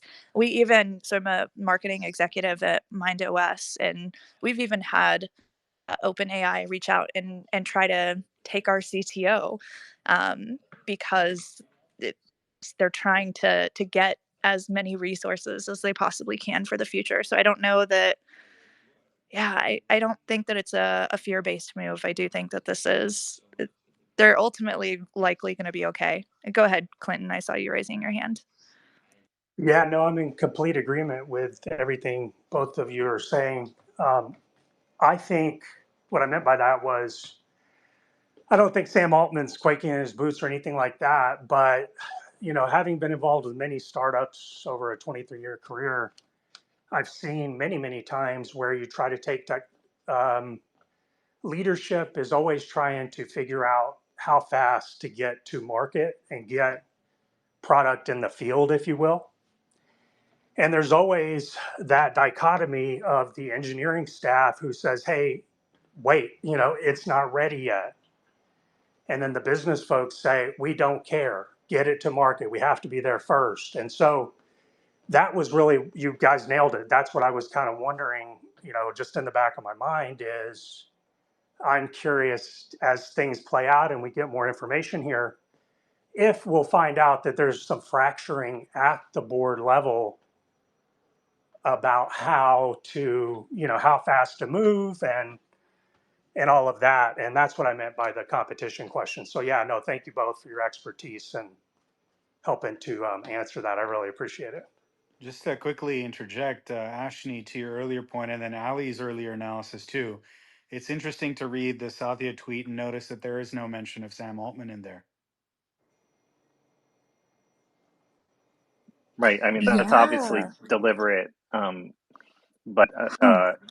in an attempt to maintain confidence in Microsoft and their approach and show that like some stability in terms of we're still on track to do amazing things with Copilot and all this stuff. I think that that's the point there, not to Are you necessarily. sure it's not also like, hey, not even a, hey, Sam, thank you for your contributions, and like, a bunch of people raised points about Sam being the primary relationship holder, and all of that. All of that's just water under the bridge, and onwards we go. I think, Probably not, but oh, just to wrap up, you're not going to get approval from the PR and legal team to post that within however many hours of this going down. I imagine that message may indeed come, but I'm not too shocked that it hasn't come yet. Microsoft just bet the whole company on OpenAI with Copilot and such. So they have to just maintain the relationship, and that's Myra for the moment. So I don't read anything into him not mentioning Sam there. I mean, in a way, from Microsoft point of view, maybe this isn't so bad. Corporates take years to implement new technologies. Now they might have some more time with the current technology, which they found good enough to brand Copilot and start to roll out. So maybe for them, it's actually positive in a way. Do you think it's possible that this could open up a larger role for Microsoft, like even a merger of OpenAI into Microsoft? My guess would be the opposite. I mean, the people left are more like the researchers that had a pure mission to have AGI safe for humanity, and they're researchers and scientists. They're not commercial people. So unless they have financial issues, I don't think the people on the OpenAI side would push for that in my read. Yeah, I'm just wondering maybe they'd figure that Microsoft would have a better chance at attracting talent than OpenAI will at this point. No, I think a lot of people want to work for OpenAI. Well, I we'll think you see after definitely today. have to be thinking about the Microsoft impact in this whole equation. Like board or not, there's no way that they didn't have some influence on this decision. Like the people who ultimately have to do this vote are going to have to go back to Microsoft and explain themselves. And so you've got to wonder, what's Microsoft's angle on this? Was this something that was in the Microsoft agenda overall, and or how was the difference of opinion or whatever caused this event to take place? Like, what was Microsoft's point of view on it? I think that it would be a disaster if the way that this played out was not something that Microsoft would be happy with, as that partnership is so important for OpenAI. You can't lose Microsoft, or sorry, you can't lose Sam Altman and lose face with Microsoft and still go on, and like that would be just the biggest disaster possible. So I feel like they've got to have had a hand in this in some regard. Well, I don't know. My sense is Microsoft was totally blindsided. I mean, you don't send the CEO to Dev Day and then a few days later have the CEO kicked out with you knowing about it. That's my guess. Yeah, I'm not necessarily saying that they weren't blindsided by whatever situation caused this news to come out today, but I feel like they had to be a party into the decision as to what to do about that news, if that makes sense. Yeah. No, probably there was a call with Myra at some point. Geez, can you imagine getting that call? It's like you wake up in the morning, you're having your morning coffee and scrolling your X feed, and it's starting out like a normal day, and then by the end of the day, you have been, you're Mira, and you're now at the head of one of the most powerful companies, or one of the, at least, if not powerful now, one of the companies that has the biggest potential to change the course of human history. And you just were sipping away at your decaf or whatever a few hours ago. Yeah. Happy Thanksgiving break, right?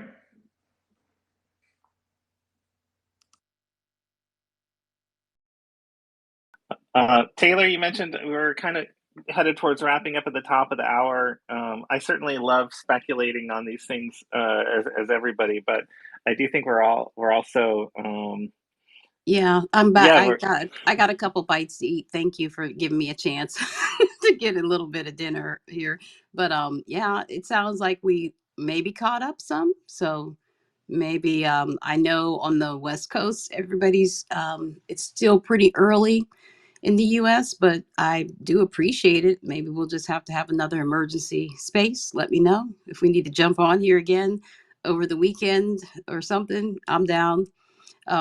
If you all are, I really appreciate everybody coming and just hanging out. I don't know if it's worth going around and talking about what's happening with all of us, but it's up to you guys. If you want to say well, goodbye, the last let me couple just words. give a plug for this space. If you're new to the space, we usually talk about the latest developments, the coolest technology, how we're using it, how many of us are builders, creators, professionals. If you want to hear about GPTs and using Chat GPT in your roles or generative AI, we have lots of art tools that we talk about here and how to use them. This really is an awesome place to come every Friday at 2 p.m. Pacific, 5 p.m. Eastern. I prepared to talk. I've spent like the last 8 days basically just nothing but GPTs. So that'll have to come another day. So if that sounds interesting to you, come back, catch Generative AI Friday recap next week, and yeah, just really thank everybody for showing up to this space and participating. Thank you so much, Rob, because it's so important to people know. Like I'm so blessed because I have this stacked panel every week, and who else? You might not have known that all these people were sitting here, and we've been doing this for quite a while, for like several months, and we've just had a great time and watched. We've rode the roller coaster together.